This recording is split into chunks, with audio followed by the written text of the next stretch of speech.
Randy and Tim shared what they knew with Rangers Boyd and Bird. After that, Randy took Tim to the houseman's house. Once they were inside and assured the worried attorneys that everything was okay, Randy left to talk to his wife about something important. Andy and Patty stopped him and invited him into her office, shutting the door behind them. Jimmy told Tim to meet him in the kitchen, carried Tim's small bag to his room, and went back to cooking. He asked Tim about his day, and as Tim shared, Jimmy shook his head in disbelief at what he heard. Suddenly, they heard a door open, and a cheerful voice called, "I'm here! Where is everyone?" Jimmy replied, "In here," while Tim quickly hid behind the door. The lovely science teacher came into the kitchen wearing her work outfit, a nice dress and low heels. She asked Jimmy, "Why is there a sheriff's car outside?" Jimmy smiled, and Tim surprised her by jumping out. She gasped and then laughed when she saw Tim smiling at her. "You're home! Oh my goodness, it's so good to see you up and about. How are you?" she exclaimed. "Good enough to be out," he said, still holding her in a friendly hug. "And it's nice to see you in something comfy. The last time I saw you." Jeannie poked him playfully and told him to be quiet while glancing at Jimmy. "See, Tim, I would have chosen something different," Jimmy chimed in. "Sure, she looks great now. She'd look good in anything, but I still have daydreams of that electric blue dress and high heels." "You never mentioned those daydreams when I wore that dress, Mr. Houseman?" Patty shot back with a playful tone. "That's because I knew I'd see it on the floor soon enough. With Jeannie, it's just my imagination," Jimmy replied, walking closer to Patty. "You better stop while you're ahead. Now I understand why I felt a bit overwhelmed last night," Patty said with a mock-serious expression, though a smile was on her lips. Alan and Randy had come into the kitchen too, both laughing. Alan added, "She certainly leaves an impression wherever she goes. Chad and I talked about it after we left the hospital, but I can't repeat what we said or what I imagined last night." "Unfortunately, I missed seeing that," Randy said, "but the nurses had plenty to share about it. I'm not sure a couple of them didn't imagine things after she left last night." Jeannie's face and neck got redder with each nice word. As she rested her head on Tim's chest, she turned almost purple. "Maybe they're right, Jeannie. You should go get ready and wear that blue dress for dinner," Tim said earnestly. She frowned and looked up at him, ready to respond, but Patty jumped in. "I think that's a great idea. Will dinner be ready by 7, Master Chef Jacques?" He nodded, and the girls linked arms, swaying out of the room together. The men watched them closely, and Jimmy said, "We've done it now, boys. Patty loves a challenge. It's going to be amazing, so get ready. Randy, why don't you call your wife and ask her to dress up and join us for dinner? I've cooked plenty." Randy looked worried. The joy of the moment faded with his wife's mention. "3 don't think that's a good idea. We have some issues and need to talk." "Do you think a nice meal will make the talk harder?" Alan asked. "I'd think spending time with new friends and having a drink or two might make it easier. She really loves you and seems upset about everything. You can leave your patrol car here and pick it up in the morning, or take it home, and we can return your wife's car early tomorrow." Randy hesitated, but then decided. "Can I use the phone in the office?" Jimmy nodded, and Randy went to call his wife about the invitation. When he was gone, Tim turned to Alan. "So, he's a client, so I can't share details, but let's say he really hopes things will look a certain way. She's the innocent person who was scared and taken advantage of by the bad sheriff. If she can convince him that's the truth and promises to always be honest, she might keep her husband and family. That's just my opinion." Sadness filled Tim. He excused himself to get ready for dinner, thinking about how his own marriage didn't have that chance. He faced divorce, maybe a difficult custody battle, and a life away from the person he thought he would grow old with. There were no easy answers for him. Not being able to change his bandages with one hand, Tim settled for a quick shave, washing up with a cloth and putting on tan slacks and a green sweater. He joined the other 3 men in the kitchen and gladly accepted a cold beer. The beef bourguignon was almost done, but the ladies weren't ready yet, so they stood around chatting while they waited. When the doorbell rang, Randy began to answer it, but Jimmy urged him to let him greet the guest instead. Jimmy returned with a beautiful young woman around 5'9", with long brown hair, a warm complexion, and bright blue eyes. She wore jeans and a sweater and heels that added to her height. She seemed so young and innocent that Tim felt compassion for her and for Randy. He hoped she had been tricked and mistreated and, unlike his wife, was unhappy about her situation. This made Tim more determined to bring those responsible to justice, and to do it quickly. When Tim was introduced, he noticed the woman stiffen and glance away, feeling guilty. He realized she must have connected him to his wife, with whom she had shared some intimate moments on camera. Tim greeted her warmly, offering a gentle hug and a kind smile when she stepped back. Her expression softened slightly, as if she hoped he did not know the details, but she still seemed tense. After a brief exchange of greetings and warm hugs in the Texas style, she returned to her husband, clinging to his arm. Randy smiled at her, but it was clear he was also struggling. His body was tense and his lips were tight. Patty and Jeannie walked in next, lightening the mood in the kitchen. They looked lovely in their snug jeans and V-neck sweaters, similar to Jennifer's outfit. They rushed to meet her, introduced themselves, complimented her looks, and asked about her children. Their chat became lively as she shared stories about her 2 daughters. Meanwhile, Tim pulled on Randy's shirt sleeve, signaling him to follow him into the living room. "We can all see how stressed you are, Randy, and if we can, I know your wife notices too. Let me give you some advice that is worth a lot. Trust her. Yes, she made a mistake by not telling you, but I believe she truly loves you. Karen mentioned that your wife followed the sheriff's orders reluctantly and with many tears. You should listen to her story, assess it carefully, and if you believe her, consider forgiving her. Encourage her to share everything that worries her and work on rebuilding her trust in you. Neither of us did anything wrong, but it seems we have not been able to earn our wives' complete trust and confidence, which might have kept them safe. I doubt I'll have the chance, but you still can. Clear the air, forgive her, and help her trust you fully." Randy's face revealed his uncertainty, but he promised Tim that he would give her a chance to explain before making any decisions. They returned to the kitchen with Tim's hand on Randy's shoulder, both smiling. Jennifer, who had looked worried, now seemed more at ease and joined in the talk. Master Chef Jacques announced that dinner was ready and invited everyone to the big table. They sat down as couples, with Jeannie next to Tim. The meal was tasty, and the dessert, apple tart tatine made by Patty, was amazing. Most of them enjoyed the fine wine, chatting happily, except for Randy and Tim. Randy skipped the wine because he needed to drive his wife home and have an important talk that could change their lives and their children's lives too. Tim chose not to drink because his doctors advised against mixing alcohol with his medication, wanting to stay sharp during this stressful time.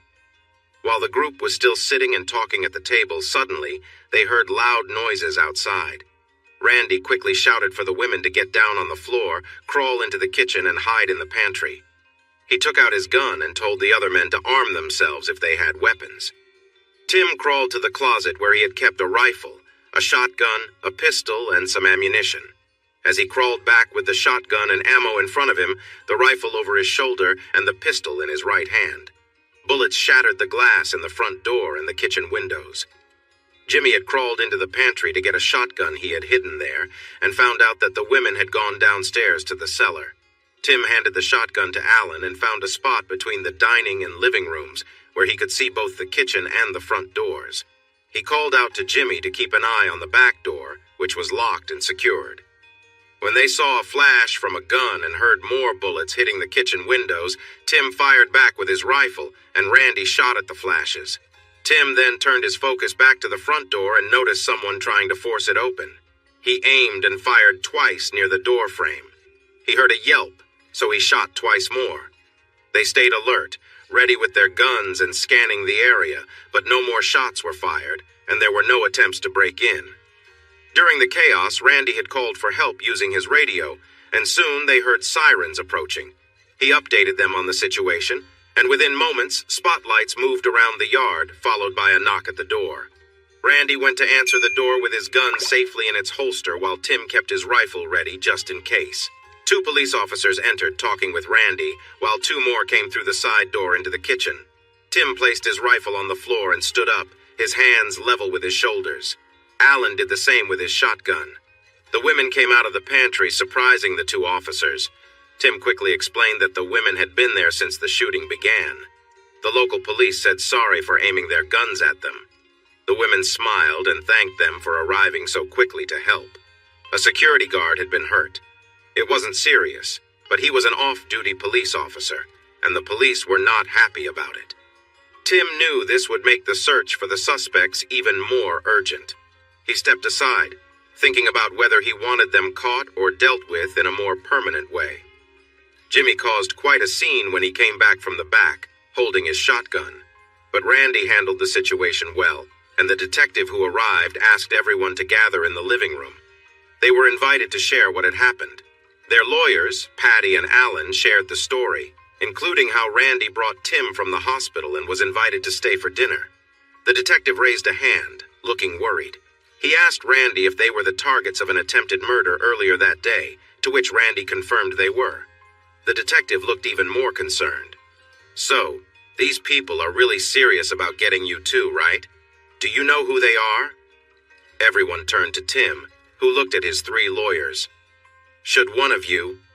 Alan said Tim should answer that question. Tim shared a brief overview of what had happened since the blizzard, leaving out anything about Jennifer's past.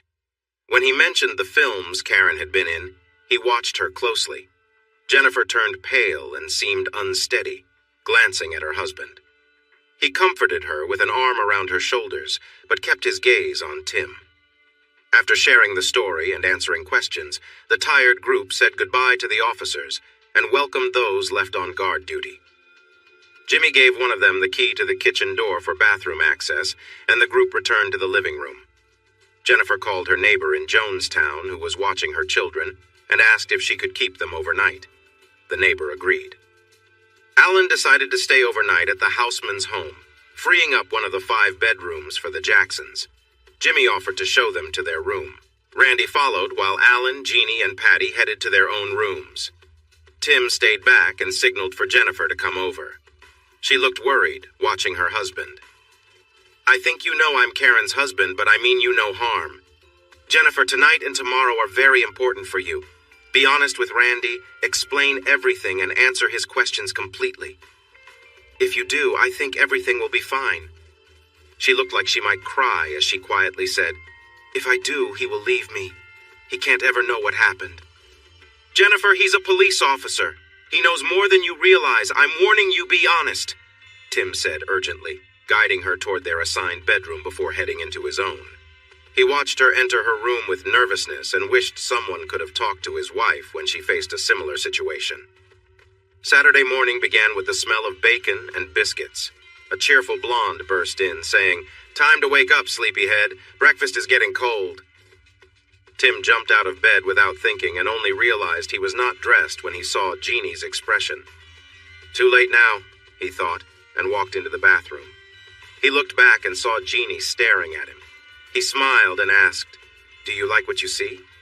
She blushed deeply, turned red from her hair down to her chest, and quickly left the doorway. Tim walked into the kitchen to laughter, and Jeannie turned red again. "What did you do to this sweet girl, you rascal?" Patty asked.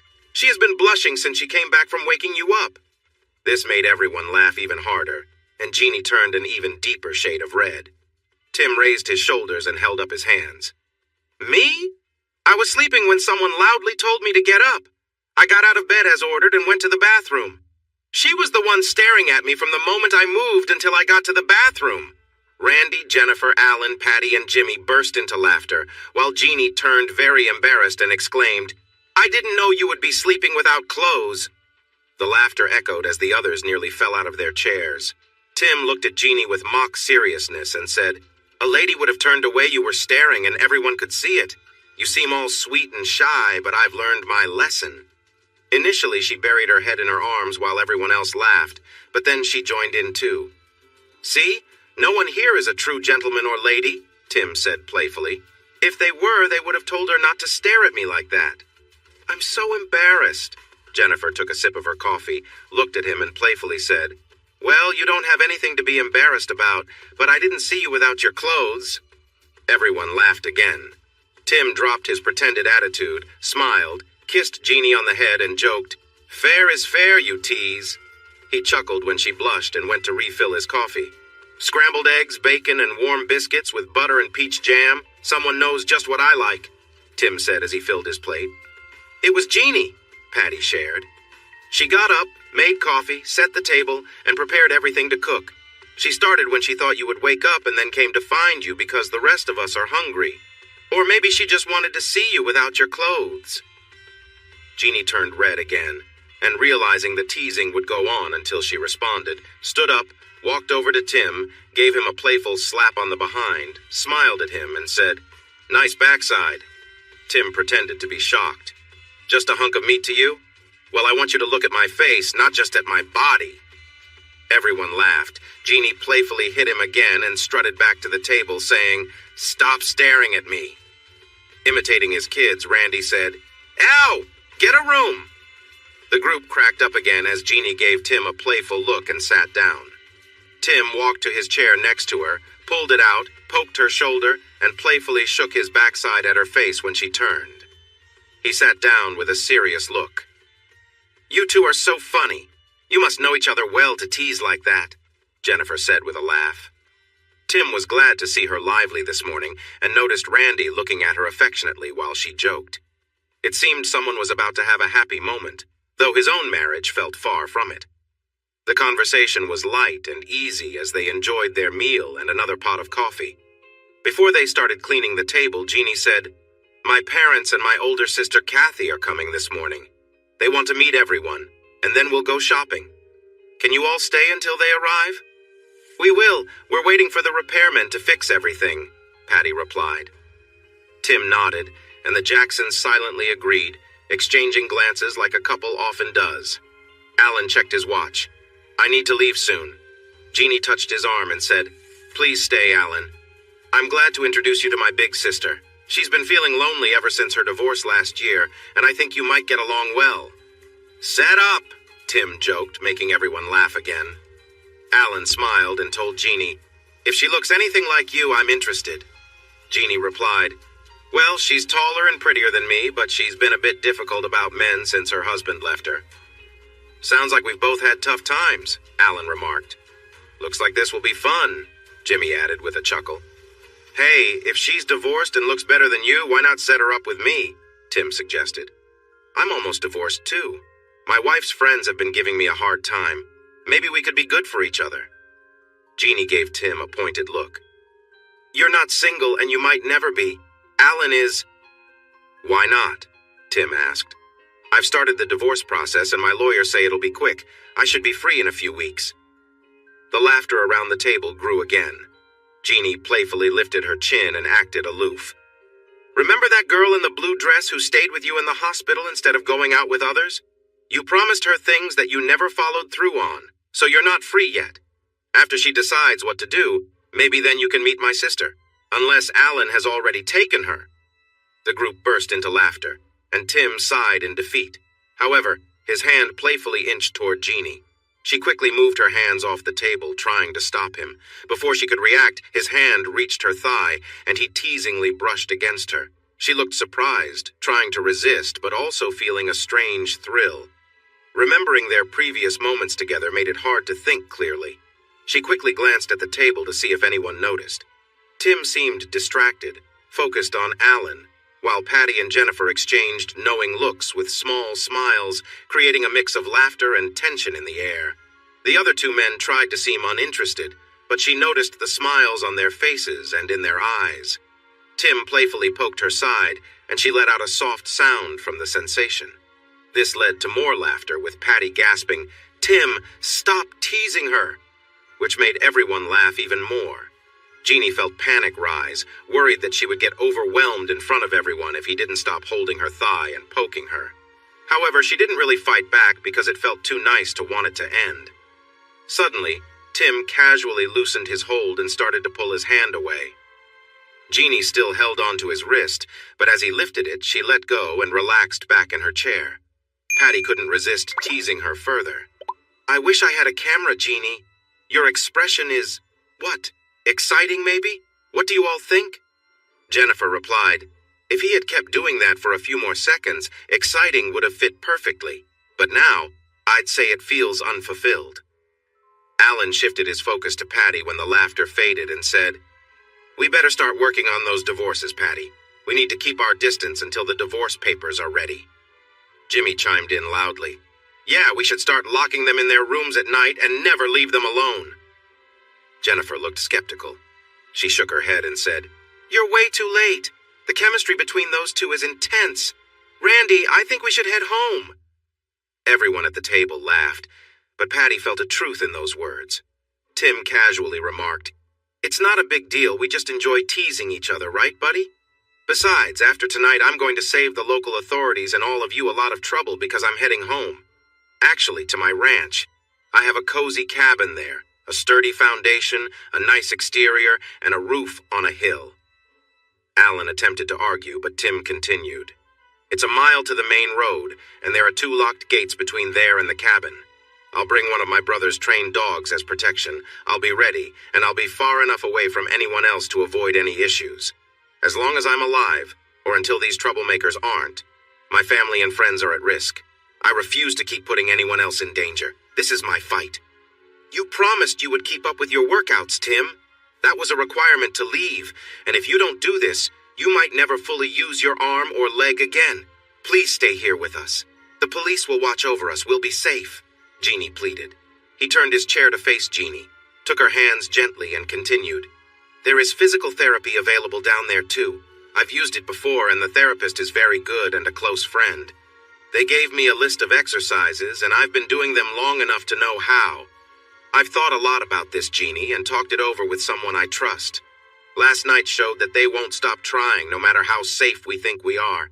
Some police may get hurt, my family may be at risk, you could be in danger, and those injuries would be my fault. I can't live with that. Down there I have family and friends who know the woods well. Some are military veterans, others are skilled hunters, and they are all good shots. Everyone knows me, and strangers stand out, so they'll be noticed. Once my story gets out, there will be about 4,000 people looking out for me and keeping an eye out for those troublemakers. Trust me, we will all be safer when I'm down there. However, that doesn't mean you will all be completely safe. Your ex still wants to hurt you, and when I leave, they might take one of my friends to find out where I've gone. Randy and Jennifer are still in danger from the crooked sheriff. The more I learn, the more I believe there are powerful people involved that we don't know about. Karen is going to be questioned by 2 Texas Rangers and a senior state trooper about anyone she might have seen or heard about. The same officers will talk to others who may have information, including those from the Williamson County Sheriff's Department. I'll be watching some movies while I'm keeping to myself that might help me understand more. I'll be in touch with Ranger Boyd by phone and radio, and we'll keep each other updated. We need to end this soon, and we need to take action quickly. I don't like being a target, especially not putting others at risk too, like the people at this table. This is for the best. And before you ask, yes, I will have protection, and I will be well guarded. They might not be in a marked police car, but they will be alert and ready to act. Jeannie began to protest again, but Randy interrupted. He's right. We can't keep him safe here like they can out in the country. He and the Rangers have come up with a good plan, and I believe it's the best choice. If he stays here and we don't catch them, eventually they will find a way to ambush him. Down there, he is with his friends in a place he knows well. I can see he has good friends who care about him and are ready to help because they owe him and appreciate him. It's not completely safe, but it's better than just staying here without protection. Jeannie looked unsure and a bit upset. She wanted to argue, but then the doorbell rang. She jumped up. Oh no, it's my family! Go get ready. We will greet them and keep them entertained while you do, Patty said. Jeannie dashed back to her room. The group stood at the doorway, which was being fixed by workers. The Hildebrands were a nice couple in their 40s. They were with a strong, red-haired woman in her 20s. You could see Jeannie and her mom, Amelia. She was about 5'4", lovely and friendly. Daddy Joe was over 6 feet tall, slim, with a military posture. Sister Kathy looked like a more grown-up version of Jeannie and their mom. She was around 5'6" inches or 5'7", curvy, with red hair instead of blonde, but still very pretty. Amelia and Kathy wore stylish jeans and sweaters. Joe was dressed in khaki pants and a polo shirt. Jimmy explained Jeannie's absence, and they introduced themselves, with Tim being the last one introduced. The family had warm smiles during the introductions, as you would expect from people from San Antonio. When Tim was introduced, The friendly greetings turned into hugs, kisses on the cheek, and gratitude for helping their daughter, along with careful glances. He humbly said, "All I did know, all we did," pointing to Jimmy, Alan, and Patty, "was support Jeannie in getting away from a bad situation. She is the brave one." Mom looked at him thoughtfully and said clearly that Jeannie told them a very different story, and they trusted their daughter. With a smile, she pulled his arm close and gave him another kiss on the cheek, then thanked each person in the group. Not seeing Jeannie, she joked with a big smile, "So our youngest daughter isn't ready yet? How unusual, right?" Her husband and daughter laughed. The others looked confused. Sister Kathy saw their puzzled expressions and explained, "You look confused. Jeannie was always the best dressed and looked perfect wherever she went. She was always late. I promise, even when she was busy with sports, every date had to wait 15 minutes for her to arrive. We called her Princess Jeannie." Patty turned to the others and answered, "No, she seems different now. She dresses casually, uses little makeup, and is usually ready on time." She wasn't ready because they had a late breakfast and talked a bit too long. "Tim, you work with her, what do you think?" "She's one of the most genuine, humble, and caring people I know," Tim said, sounding a little defensive. "I've seen her dressed up once or twice, and she looked amazing. But most of the time, she wears simple clothes, uses minimal makeup, and styles her hair nicely for being a teacher and a dance coach. She's been more of the girl-next-door type than a princess when I see her." Her sister seemed surprised. Their mom looked skeptical, and Dad was proud. "See, I told you she had changed," he said. "Oh, Dad, she will always be your little princess," Kathy said, a little envious.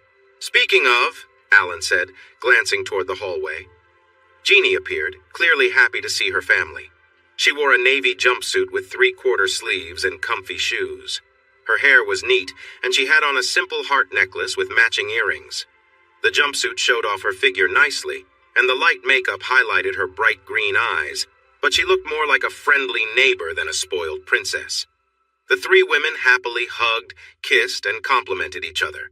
Then, Jeannie went to her dad, who looked thrilled to see her. Tim thought she was definitely Daddy's girl, and noticed how they seemed to share a close bond. He smiled at their happiness. While they were hugging, Patty told Mom Hildebrand that they were inviting them for dinner. She mentioned that Jimmy and Tim would be grilling steak, shrimp, and various vegetables, followed by her famous chocolate cake. Mom assured her they would be there and asked what time to come. Patty said any time would work as long as they gave a heads up. Jeannie turned back to them, telling Patty and Jimmy that they would return by 4:30. She thanked the Jacksons for their company and hoped to see them again. Then she asked Alan if he could join them and show them the new stores he had mentioned. Even though they had talked about it, Alan blushed. Kathy smiled at her younger sister and shook her head, aware this was a little plan to bring them together, but she liked Alan's charm enough to support it. Jeannie eagerly led her family and Alan to the car, but then remembered she had left her purse inside and hurried back to the door.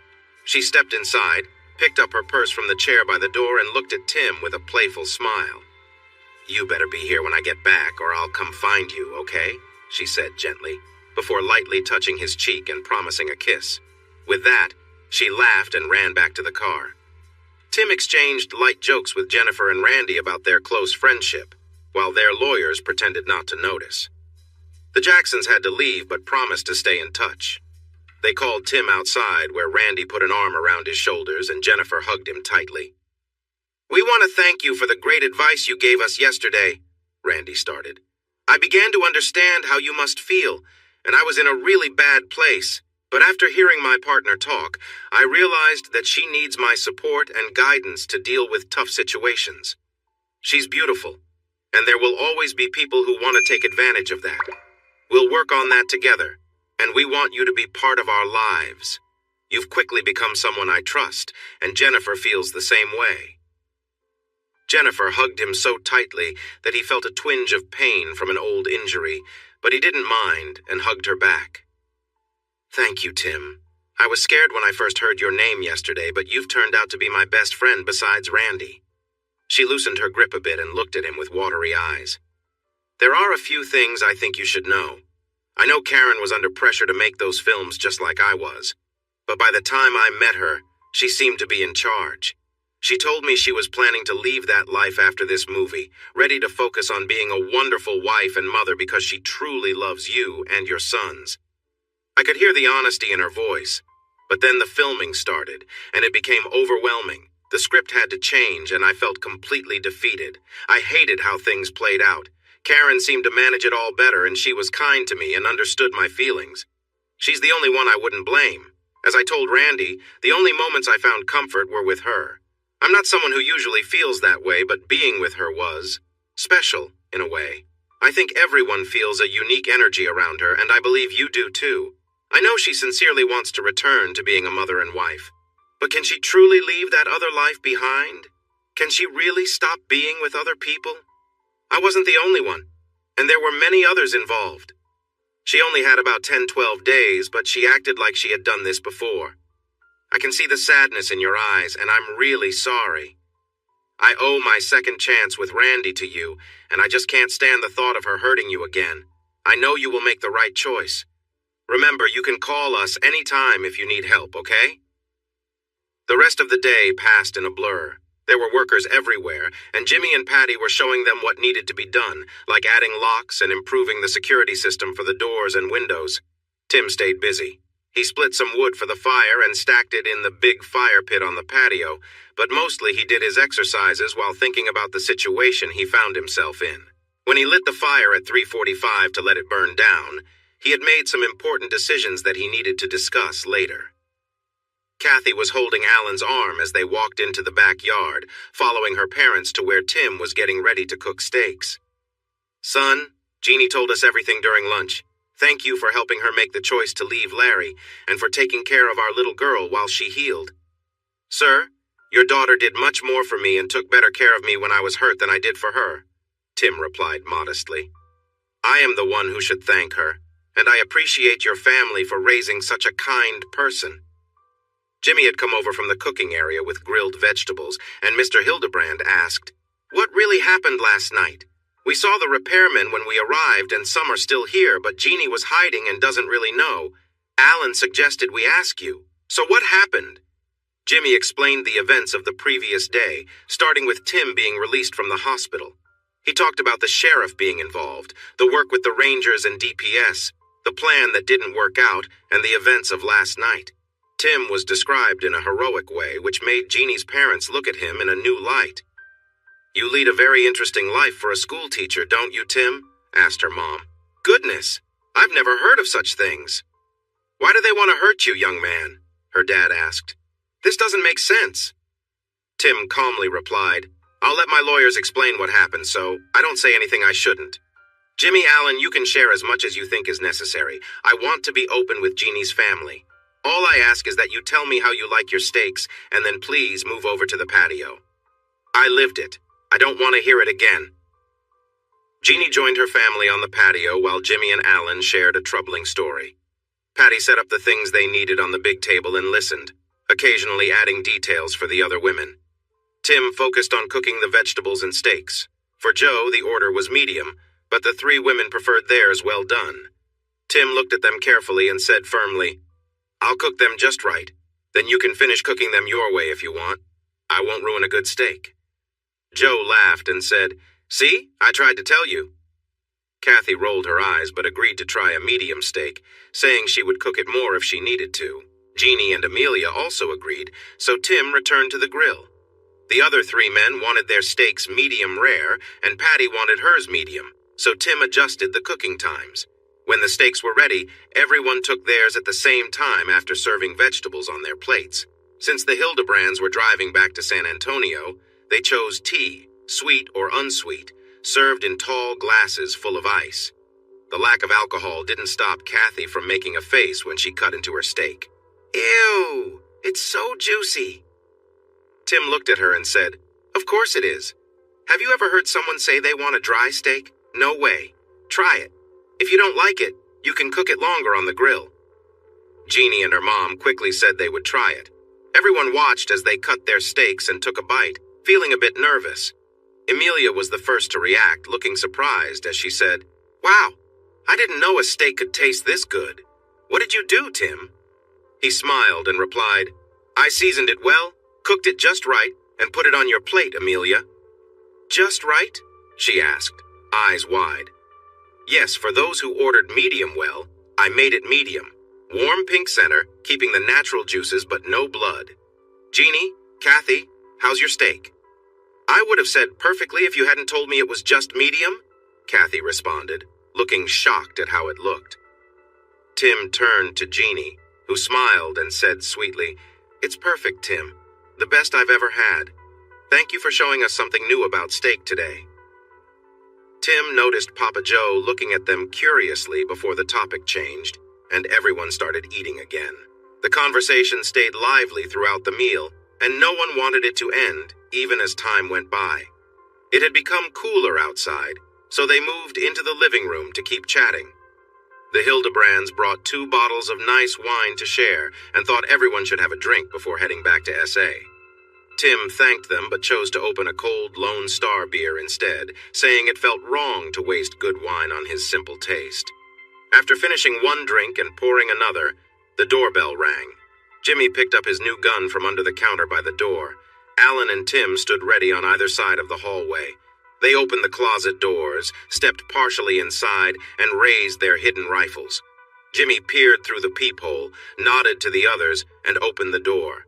Tim glanced back into the living room and saw Mr. Hildebrand watching closely while the women kept talking. Ranger Jim Boyd walked in. He smiled when he saw Alan and Tim ready, and Jimmy holding a gun, but then his expression turned serious as he said he had important news for all of them. He was invited to sit down in the living room, where everyone had stopped talking to listen to the ranger. After introductions, he paused, unsure if he should continue in front of Jeannie's parents. Tim encouraged him to go ahead since they already knew some of the story, so he agreed and shared surprising news. We caught one of the men from last night. The shout you heard when Tim fired was because a bullet grazed his side, and he sought medical help. The police informed us about him. He wasn't one of the individuals we were looking for, but his story was suspicious, so we took him in for questioning. He kept saying he was in pain, but no one could find his pain medication. Eventually, he broke down and started to explain what happened. Luckily, the trooper who drove him found the pain pills in his car. After getting a pill, he talked until he shared everything he knew. The ranger looked at Tim and Jeannie, who were sitting closely together, and asked if they were sure they wanted him to continue in front of everyone. He said the news was personal. They talked it over and decided they wanted everyone to hear, so he revealed that the attack was meant to harm Tim and to take Jeannie. The attackers were part of a local gang trying to collect money that had been offered for them. The condition for Jeannie was that she had to be captured safely, while the goal for Tim was much more serious. A stunned silence filled the room. Tim shared their surprise, saying, I have a strong feeling about who the unknown people are, but a bounty? Really? Have we gone back in time to 1882? What on earth? The ranger let them express their feelings for a moment before saying, Tim, Jeannie, this changes everything. We need to keep you both safe while the search is happening. We can't protect you both while you continue your daily lives. Trying to do that puts you, your loved ones, and our officers at risk. Jeannie, you need to stop teaching right away. You won't be able to return until this is sorted out. Tim, we'll help you with what you need, but we must take you both to a safe place where they can't find you. We need to do this quickly, like by tomorrow. Tim, we are also going to keep your wife, kids, and her parents safe because there seems to be a threat against her too. They will be moved to a different location, and you will also be relocated somewhere safe around here. Tim's mind was racing as the ranger explained everything, and he noticed that Joe Hildebrand was also thinking hard, sitting straight on the edge of his chair, listening closely. Tim could see a mix of disbelief and worry on the faces of everyone else, except Jeannie. She looked determined. Tim turned to Ranger Boyd and began to share his idea. Jim, I have a different suggestion. You keep Jeannie safe, and keep her out of sight. Contact the sheriff of my home county. Tell him what's going on and ask if he minds if I stay at the ranch. If he's okay with it, I'll leave tomorrow morning and arrive by early afternoon. My brother will bring some groceries and other supplies when he comes to take care of the cattle. I'll use the back roads to get there and no one will know I'm around. I'll be safe, Jeannie will be safe, and no one will have to risk their life watching over me. It's only a matter of time before they come after me unless I take a big step like this. We both know that anyone skilled enough can take me out from far away, but out there, I have the advantage with good visibility, dogs for protection, and helpful neighbors. Plus, I can handle myself if they do find me."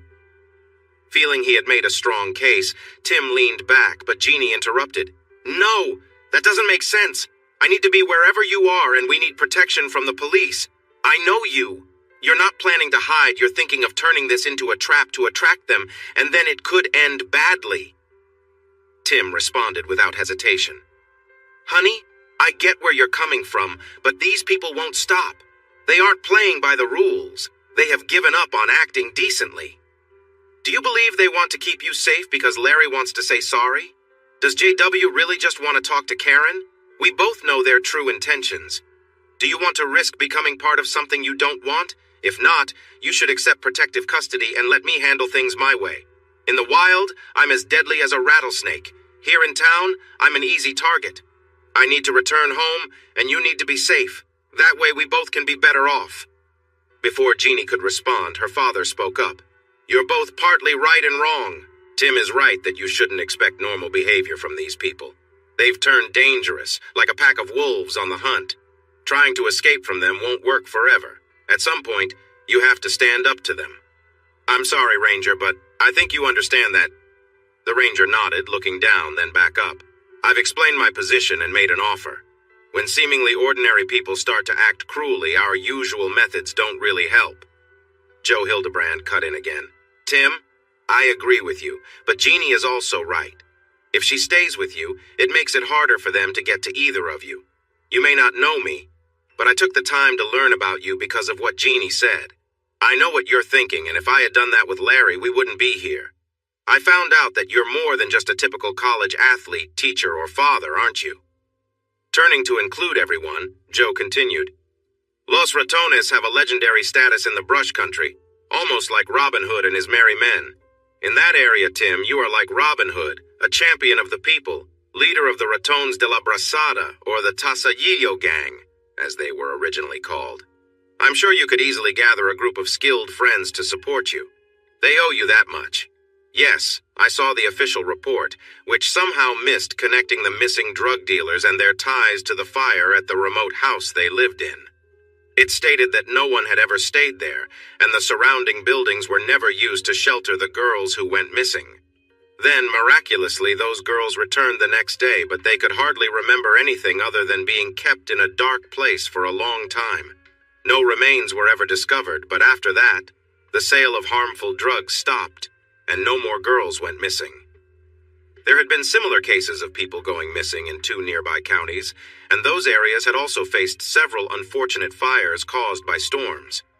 Thankfully, the missing girls returned, but they had trouble remembering what happened due to the effects of drugs. When you came home after the game that year, the sheriffs thought it was just a coincidence, and they weren't very worried about the sudden departure of the drug dealers. Joe looked around at Tim, Ranger Boyd, and the others listening to him before he continued. My wife knows this, but my daughters don't. I served in the Special Forces during the Vietnam War. I've seen and done things I prefer not to discuss, but those experiences tell me we won't be able to keep Jeannie, Tim, his sons, Karen, and her family, and maybe Jennifer and Randy safe from these dangerous people without taking some unusual steps. Here's my plan. Law enforcement will protect Amelia, Kathy, Alan, Jimmy, Patty, and anyone else they see as in danger. Jeannie and I will go with Tim to his ranch to stay safe, but we will be armed and ready to defend ourselves against anyone who might want to harm us. The Ranger will keep everyone informed about what is happening as things develop. If things are still not resolved in 10 days, we will come together again to discuss our next steps. Ranger, do you have anything to say? I can't officially support any plan that removes law enforcement's primary role in keeping those at risk safe. It's true that we are somewhat limited by the laws that the suspects are not, but we as an organization can't approve of any actions that resemble taking the law into our own hands. That said, if you say the 3 of you are going to wait at a remote ranch until law enforcement captures those looking to harm you, I can't stop you. Is that clear enough? Tim and Joe exchanged looks and both nodded. Joe then said to his family, Given what we have learned tonight, I think it's better for us to spend the night here if there is space, or nearby if not. This will give the Ranger time to make any needed plans. I also suggest that tomorrow night, Tim, Jeannie, and I go to the ranch quietly, while the rest of you head to the safe place with the Ranger. Tim's family will make sure we have what we need, and my team will provide the necessary protective gear and equipment. We will all check in from time to time, using the Ranger unless he thinks it's safe to talk directly. We need to be careful not to accidentally give away anyone's location. Do you have any thoughts or changes to suggest about this plan? Asked the captain. Not from me, Captain Hildebrand, Tim said with a smile. Joe looked confused until Tim clarified. You don't think you're the only one who looks into important people before meeting them, do you? Jeannie had been quiet, but now she spoke up. With a sparkle in her eyes, she suggested, I think we should find a car they don't know about that suits the situation we'll face in South Texas and switch it out along the way. Dad, do you have something like that in your collection or at one of the dealerships? Dad smiled at her and said it was a great idea, and he actually had something available. Tim jumped in, saying, I have the ranch covered. I know the right car for getting around on the ranch, on roads or in trails. We need something that can keep up in a fast chase and also drive on dirt roads. It would be great if you have that. Joe nodded and said, I've got that covered. They solved the issue of needing an extra bedroom by having Kathy share with Jeannie. Kathy smiled, winked at Alan, and said, All right, but Jeannie better not snore. I'll be there in a bit, baby sis. Jeannie replied, We all know who the real snorer is, older sister, and it isn't me. After saying their goodbyes and good nights, everyone but Alan and Kathy went to their rooms. As Jeannie and Tim walked down the hall to their rooms, Tim quietly joked that if Kathy snored or took too much space and disturbed Jeannie, Kathy could move to his room. Jeannie elbowed him lightly and said that would never happen. Tim turned on the coffee maker as soon as he woke up and found Mr. Hildebrand dressed and sitting on the porch reading the Austin American Statesman. He brought out a cup of black coffee with a spoonful of sugar, remembering how Jeannie said he liked it. They enjoyed the beautiful sunrise in silence, with the newspaper resting on the table. How will you let your brothers know? Hildebrand asked after a few quiet moments. I won't. A friend will, Tim replied. It's the simplest phone tree. Since each person only has one number and no names, but by nightfall, everyone will know when and where to meet. Is Monday night at 9 too soon for you? No, that works perfectly, the captain replied. We can talk about the details on the way down tonight, explore the area tomorrow, and get everything ready. I don't know how your followers will find out where we are going, but if we can hold off for 2 days before they show up, we will be safer. I'm not sure we can promise 2 days. That feels like another risk. Jim, the ranger, won't tell anyone about us or send the group to the safe houses until Monday. If he is correct that there is a leak in the police, they will know then. We can't say how fast they will reach the ranch or when they will send help. They won't send someone right away, Joe said confidently.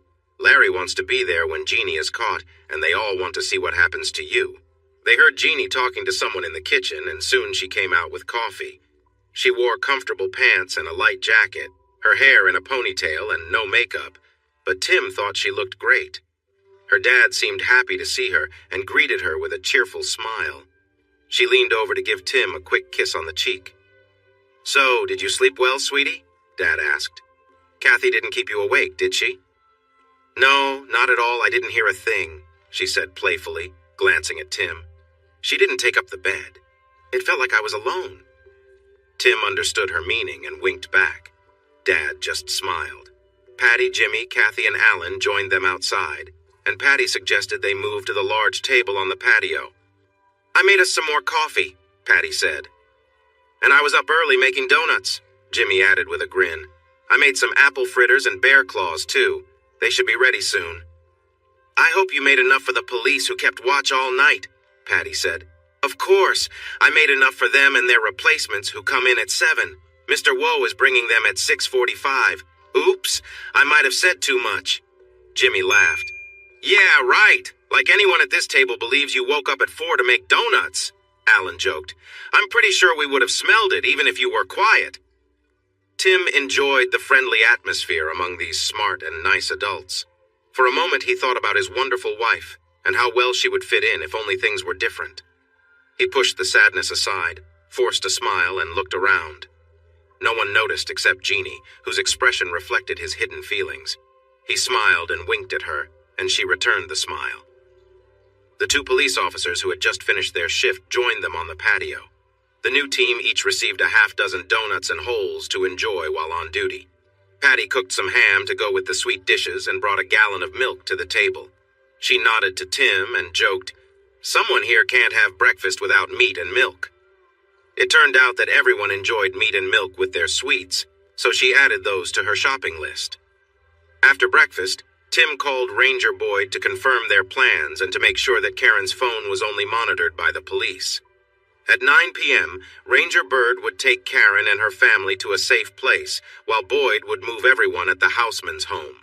Joe, Jeannie, and Tim would leave and take a long route to San Antonio when it got dark, aiming to leave San Antonio for Tim's ranch right at 9 p.m.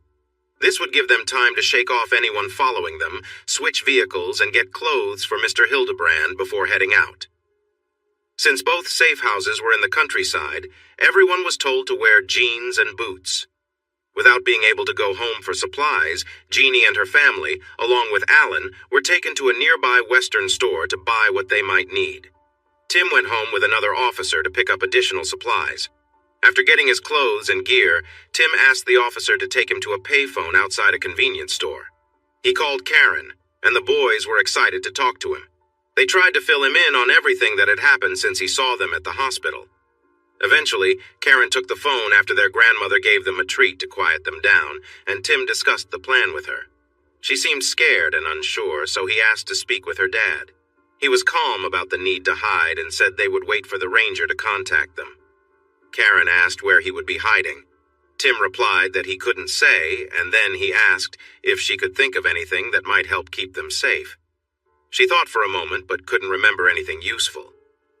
After hanging up, Tim was taken back to the Houseman's home, where he got back to watching videos.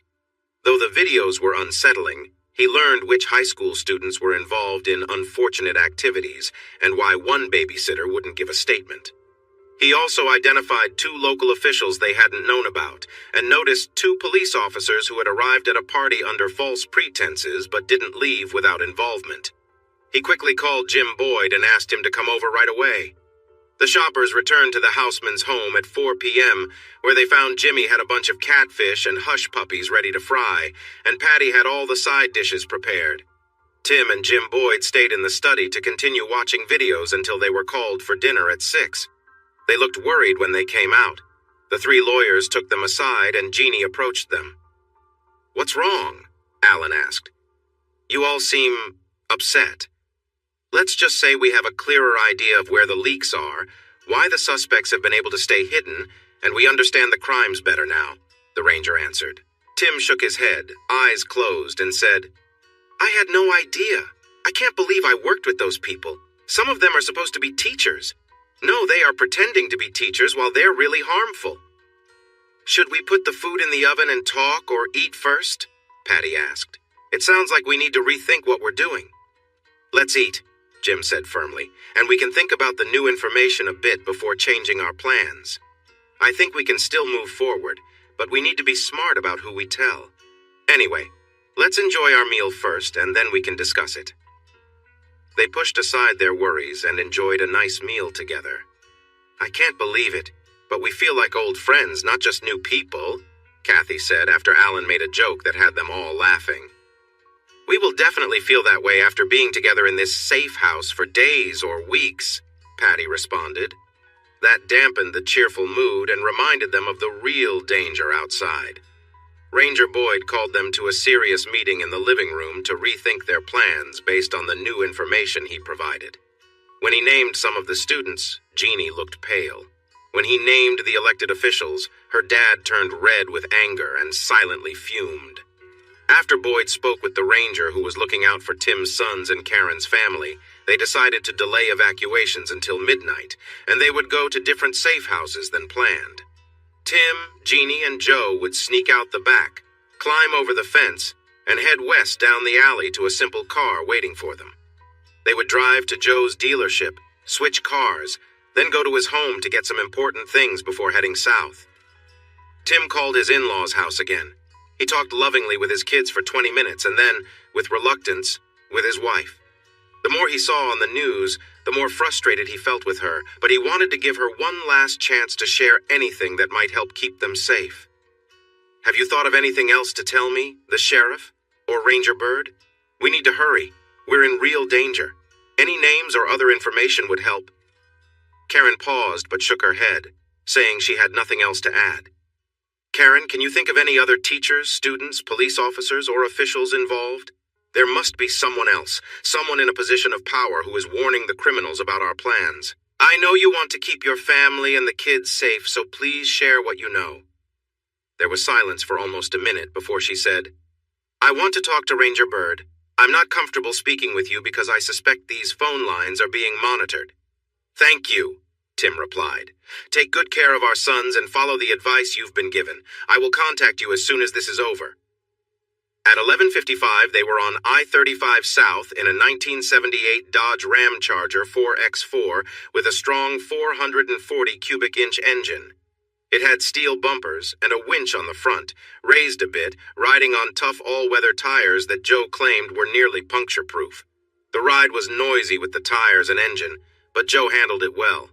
They took some routes to see if they were being followed, but didn't notice any signs of someone trailing them.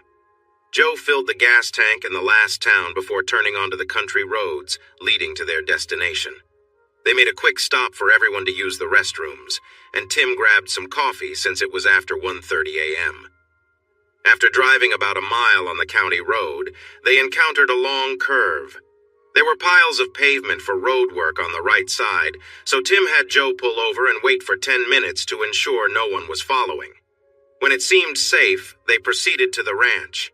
They left the paved road and traveled the last 2 miles on a sandy road that needed some fixing. They reached the ranch entrance at the halfway point. Tim opened and locked 2 gates that blocked the road to the house. Then he slipped out of his shoes and climbed onto the hood of the Ram Charger in his socks to scan for any lights signaling someone might be following them. Content that they were alone, they drove toward the house. Upon reaching the first hill, they spotted the ranch house on the taller hill. A nightlight by the water tank was on, but no other lights were visible. They parked in the brush and approached the house quietly with their rifles and pistols ready. While Jeannie and Tim opened the house, Joe ran back to the SUV. They checked the refrigerator and pantry, which were well stocked by Nate, Tim's brother. They also looked over the bed linens to make sure they were clean, checking for any unwanted pests.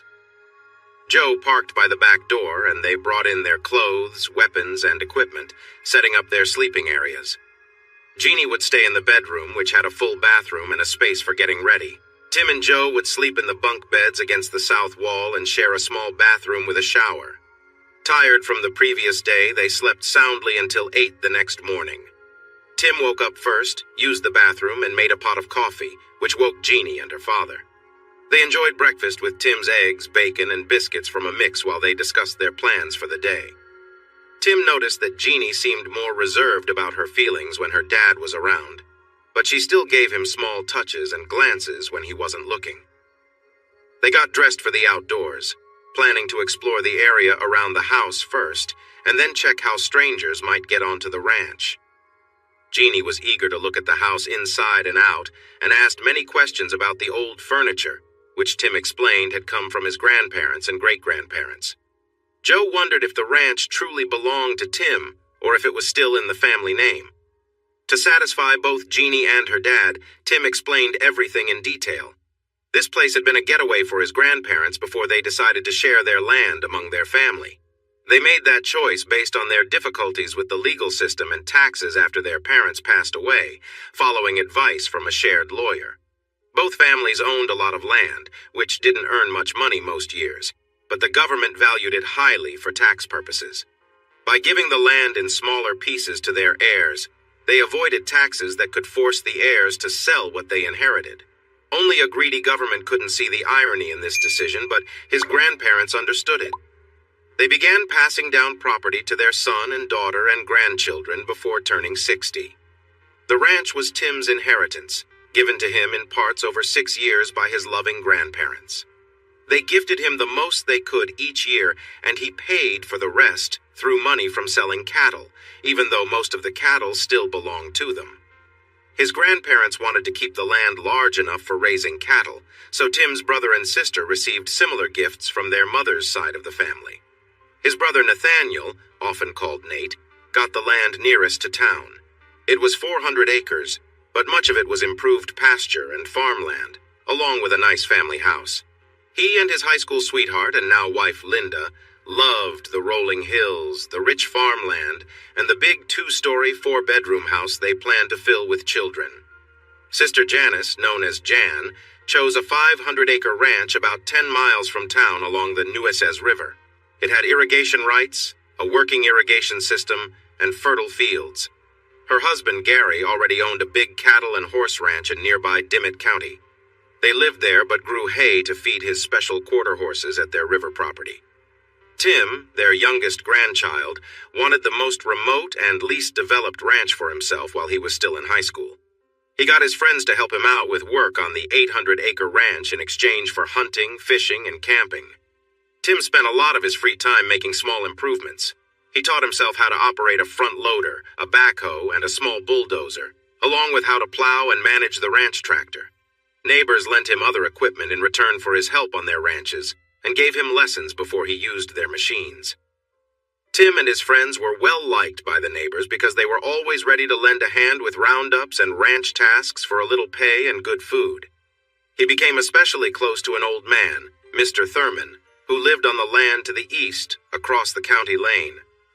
Mr. Thurman had never married and had no close family, so he often asked Tim for help. The bulldozer belonged to Mr. Thurman, and he had Tim clear paths and improve water sources on his land before letting him work on his own property. Driving the bulldozer was a new adventure for Tim, very different from working with the tractor. There were many levers and pedals to learn, but he picked it up quickly with Mr. Thurman's guidance. Land in the area had been in families for many years, making it hard to find more. Tim asked his neighbors to give him a chance if they ever wanted to sell nearby land. After 2 years, Mr. Thurman decided to take him up on that offer. He owned 320 acres with a good water source along a creek and a small 1-bedroom house. Mr. Thurman had cancer and knew he didn't have much longer to live. He didn't want to be alone, so he planned to move to a nursing home that provided hospice care in his final days. Mr. Thurman's asking price was very low, and Tim told him so. He offered a higher amount, but Mr. Thurman insisted that he would leave it to Tim in his will. Instead, he asked Tim and his friends to be his pallbearers and say a few words for him before he was laid to rest. Tim bought the land with the college money he didn't need because of his football scholarship. He paid cash and received a nice discount by handling the legal fees and title insurance all at once. Tim paid just over $50 for each acre of land. Plus, he took on some extra roles, like being a pallbearer and a speaker at a service. However, according to the will, he also received a few items, including a Caterpillar vehicle, a pickup truck, a tractor, and more money than he spent on the land. After sharing his story, they walked around the edge of the open area to see if there was anything that could be used for hiding. The 7 acres included a well, a small pump shed, a concrete water storage trough, a small holding pen made of pipes, and a cattle dipping area left over from times when worms harmed many livestock. That area was now fenced, but rainwater collected there regularly, and Tim took care to add pesticide to control mosquito larvae. They made a plan that if there was an attack, one sharpshooter would protect the open spaces around the building so the attackers couldn't use them to hide while aiming at the house. Thankfully, the house sat on a hill, raised about a foot above the ground, making it harder for someone to hit it directly. Any shots fired at it would have to go uphill, so they were more likely to hit the ceiling than anyone inside. As they returned to the house, they discussed where they could see to defend themselves if attacked. Joe spent a while looking at the walls and windows. The walls were made of concrete blocks with a thick layer of stone on the outside, which Joe said would protect them well. He appreciated that there were very few windows on the west side, only a small one in the bathroom. In South Texas, people often left out windows on that side to avoid heat from the sun. There were also high sliding windows on the south wall that let in light but kept the house cooler. Any bullets fired through those would just hit the top of the interior walls without causing much harm. On the north wall, which had the chimney for the fireplace, there was just one window over the sink. Although this was a point of concern, it was positioned high enough above the floor that it was less of a target. Joe was worried about the windows on the east side where the screened porch was. The windows there were closer to the floor, so anyone standing inside could be at risk if shots were fired through them. Since the county road was to the east, both entrances to the ranch needed careful attention.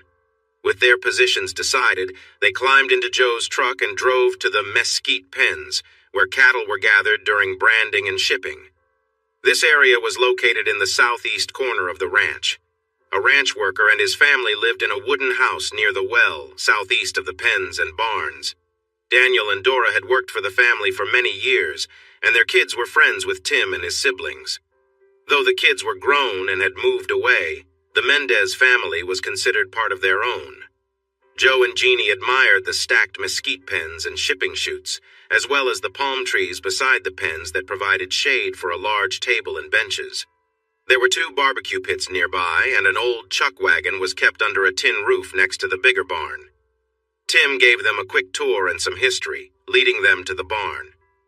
After looking at the chuck wagon and learning about how food was served from it during spring gatherings, Tim opened the barn's big doors to show them a vehicle covered by a tarp. With excitement, Tim removed the tarp to reveal his cherished 1948 Dodge Power Wagon WDX quad cab. The truck was painted battleship gray with a matching gray interior.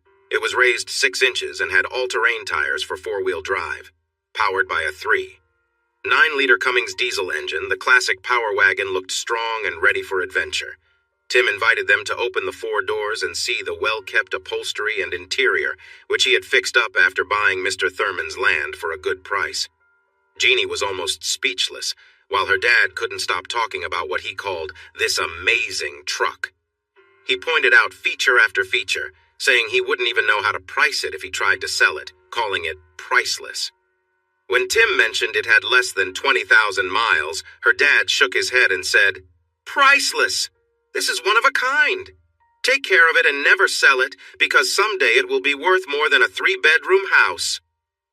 Still in awe, Jeannie put her arm around Tim's waist, looked up at him and asked, "Can we take it for a ride?" Tim quickly glanced at her dad, who was giving him a careful look at her use of honey. Realizing her slip, Jeannie turned to her dad, stammering, I don't know why I called him that, Dad. I wasn't thinking, it just came out." Her dad's frown deepened for a moment before it turned into laughter. When he felt a bit better, he looked at the unhappy Jeannie and said, "I wanted to see how long you two could keep pretending you're just colleagues, but the look on your faces when you slipped up." He chuckled again and asked, "Did you really think we wouldn't notice? The way you looked and the tone of your voice gave it away the first time you mentioned him, and that was almost 2 years ago. Remember what your mom told you about keeping friends just as friends?" He continued, "That look became more dreamy after he helped you out with your husband. Now let's just say your mom, sister, and I had a talk on the way to Austin. We agreed to let you both keep up your act. Yes, I know your lawyers say you should wait until you're both divorced to show any feelings, but honestly, your spouses already gave up on you when they treated you the way they did. Besides, there's no one here but us, and you're not fooling me, so relax. I don't want to see you two being overly affectionate in front of me, but calling Tim honey is fine." After that, he wrapped Jeannie in his arms, smiled down at her, and kissed her forehead. Her face lit up with joy. Joe smiled at Tim, who looked relieved now, and reached out his hand. Tim took it and was pulled into the hug with Jeannie. She said, "I love having my 2 favorite people here with me. I think we should just stay like this." After a moment, Dad let her go and said, "We still have some work to do, but first I want to explore the rest of this barn and the other buildings. After that, I'd like to take the monster wagon for a spin." Jeannie kept her arm around Tim when he tried to move away, so he led them over to look at the tractor and then opened the tack room. The tack room had a wooden floor raised above the barn's dirt floor. There were a dozen custom saddles sitting on wooden stands, with saddle blankets hanging on a rope across the room and reins hanging on hooks. 4 branding irons hung on nails, and there were several bags of colorful ear tags and a couple of tools on a wooden bench. Jeannie was intrigued by the saddles, examining each one carefully. Joe noticed some cans and asked, "I see a can of kerosene and one labeled burnt oil. What are those for?" "The burnt oil is used on the calf after it's branded to seal the brand and help it heal," Tim explained. "We use kerosene for many things, like starting fires, for lanterns and torches, and to ease the pain from scorpion and wasp bites. Dad is the only supplier who still offers it, but many old ranchers buy it in 5-gallon containers because it has many uses." Jeannie was leaning over to look at another saddle when she asked, "Tim, what does the symbol under each strap holder mean?" "That's the mark the saddle maker uses. Trey Hayward is the best around, and that's how you know it's one of his saddles and not a fake. It's pretty detailed, right?" She nodded and then asked, "Which one belongs to you?" "I have 2 of his and 1 other," Tim said, pointing to 3 saddles next to each other. 2 were the same except for size. "This was my childhood saddle. I got the bigger one when I turned 14. I'm keeping the youth saddle for my kids. See the saddle by the wall? It looks like mine but has silver on the horn. That's my grandfather's. This one is my grandmother's. Those are Mom and Dad's, and these are Daniel and Dora's. The rest are for the ranch. Anyone can use them, but usually they are for my friends or people we hire to help with the cattle. You know, cowhands or cowboys." "But what about this one with all the designs and all-around cowboy on it? Who does it belong to?" Jeannie asked. "That's mine. I won it in high school. It was the only rodeo I ever entered. I like watching rodeos, but I never understood some of the events. I get calf roping, bronc riding, and team roping. We do those on the ranch sometimes, although we try not to raise horses that buck. But I don't get why someone would dive off a moving horse onto a running steer, or why anyone would climb on a bull." Jeannie had moved on to look at 2 other saddles. "Can I use one of these?" she asked eagerly, pointing at 2 fancy saddles made for women. "Honey," he replied with a smile, "you can use any saddle you want. I'm sure my mom and grandmother will let you use theirs after they meet you." "Oh, these are your mom and grandmother's saddles. Maybe I should wait." Tim was trying to reassure her when they walked out of the barn and saw Daniel washing up outside their house. Dora walked toward them with her arms open. "Time, Teo!" she called out joyfully. "We saw the truck on the hill this morning, so we knew you were here. Come, introduce us to your friends and come eat. I made all your favorite dishes." Tim's face brightened as he quickly walked over to her, took her in his arms, and spun her around. Daniel approached with a big smile and gave Tim a friendly pat on the back. Tim hugged him back and called him Tio Daniel, which he said as Don Yell. "Tia Dora, Tio Daniel, this is Jeannie and her dad, Joe Hildebrand."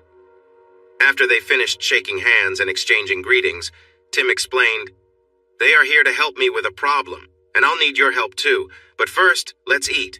Tortillas, beef stew, beans, and Mexican rice. Is that good, Tio?" "Very good, Tia," Tim said happily. Dora laughed and responded, "Great, let's eat." She put her arm around Tim as they walked to their home. "Wow, mijo, where have you been? We missed you," Daniel exclaimed. Tim hugged him too and replied, "It has been way too long. I won't do that again." As they shared the most delicious food I've ever eaten, according to both Jeannie and Joe, the atmosphere was friendly and filled with stories. Tia and Tio updated them about the cattle, the planting of spring crops and local events that had happened and those coming up. Finally, Daniel asked, "What is the problem we can help with, Tio?"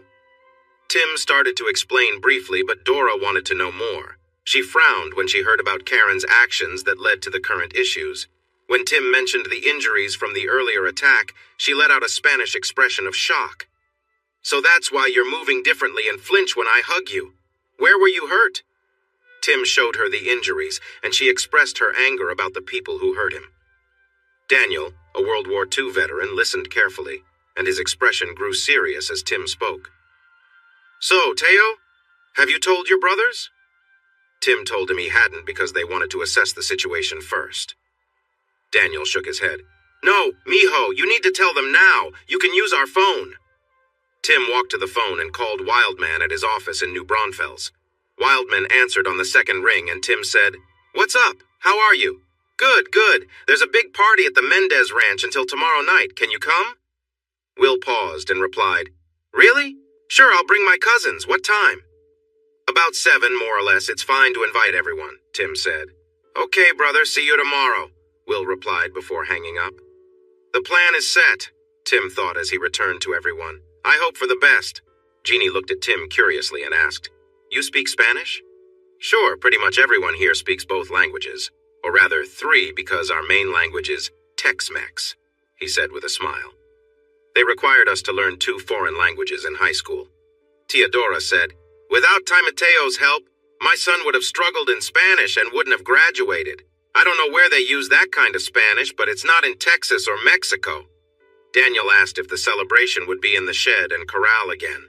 Tim confirmed it would be, and Dora told Jeannie she could use some help putting up the lights and decorations. Jeannie quickly said yes, and Dora asked if they could start the next morning around 8:30 if she made breakfast. They all agreed happily. Her cooking was amazing. Tim and Daniel decided they needed to split the cattle between the Thurman pasture on the east and the back quarter on the west. Tim asked who wanted to help gather the cattle this afternoon, and he was glad Jeannie volunteered before the 2 men could answer. She had never talked about being a cowgirl or even riding, but she had been surprising him every day, so why not? Daniel said he would bring the horses to the barn in an hour.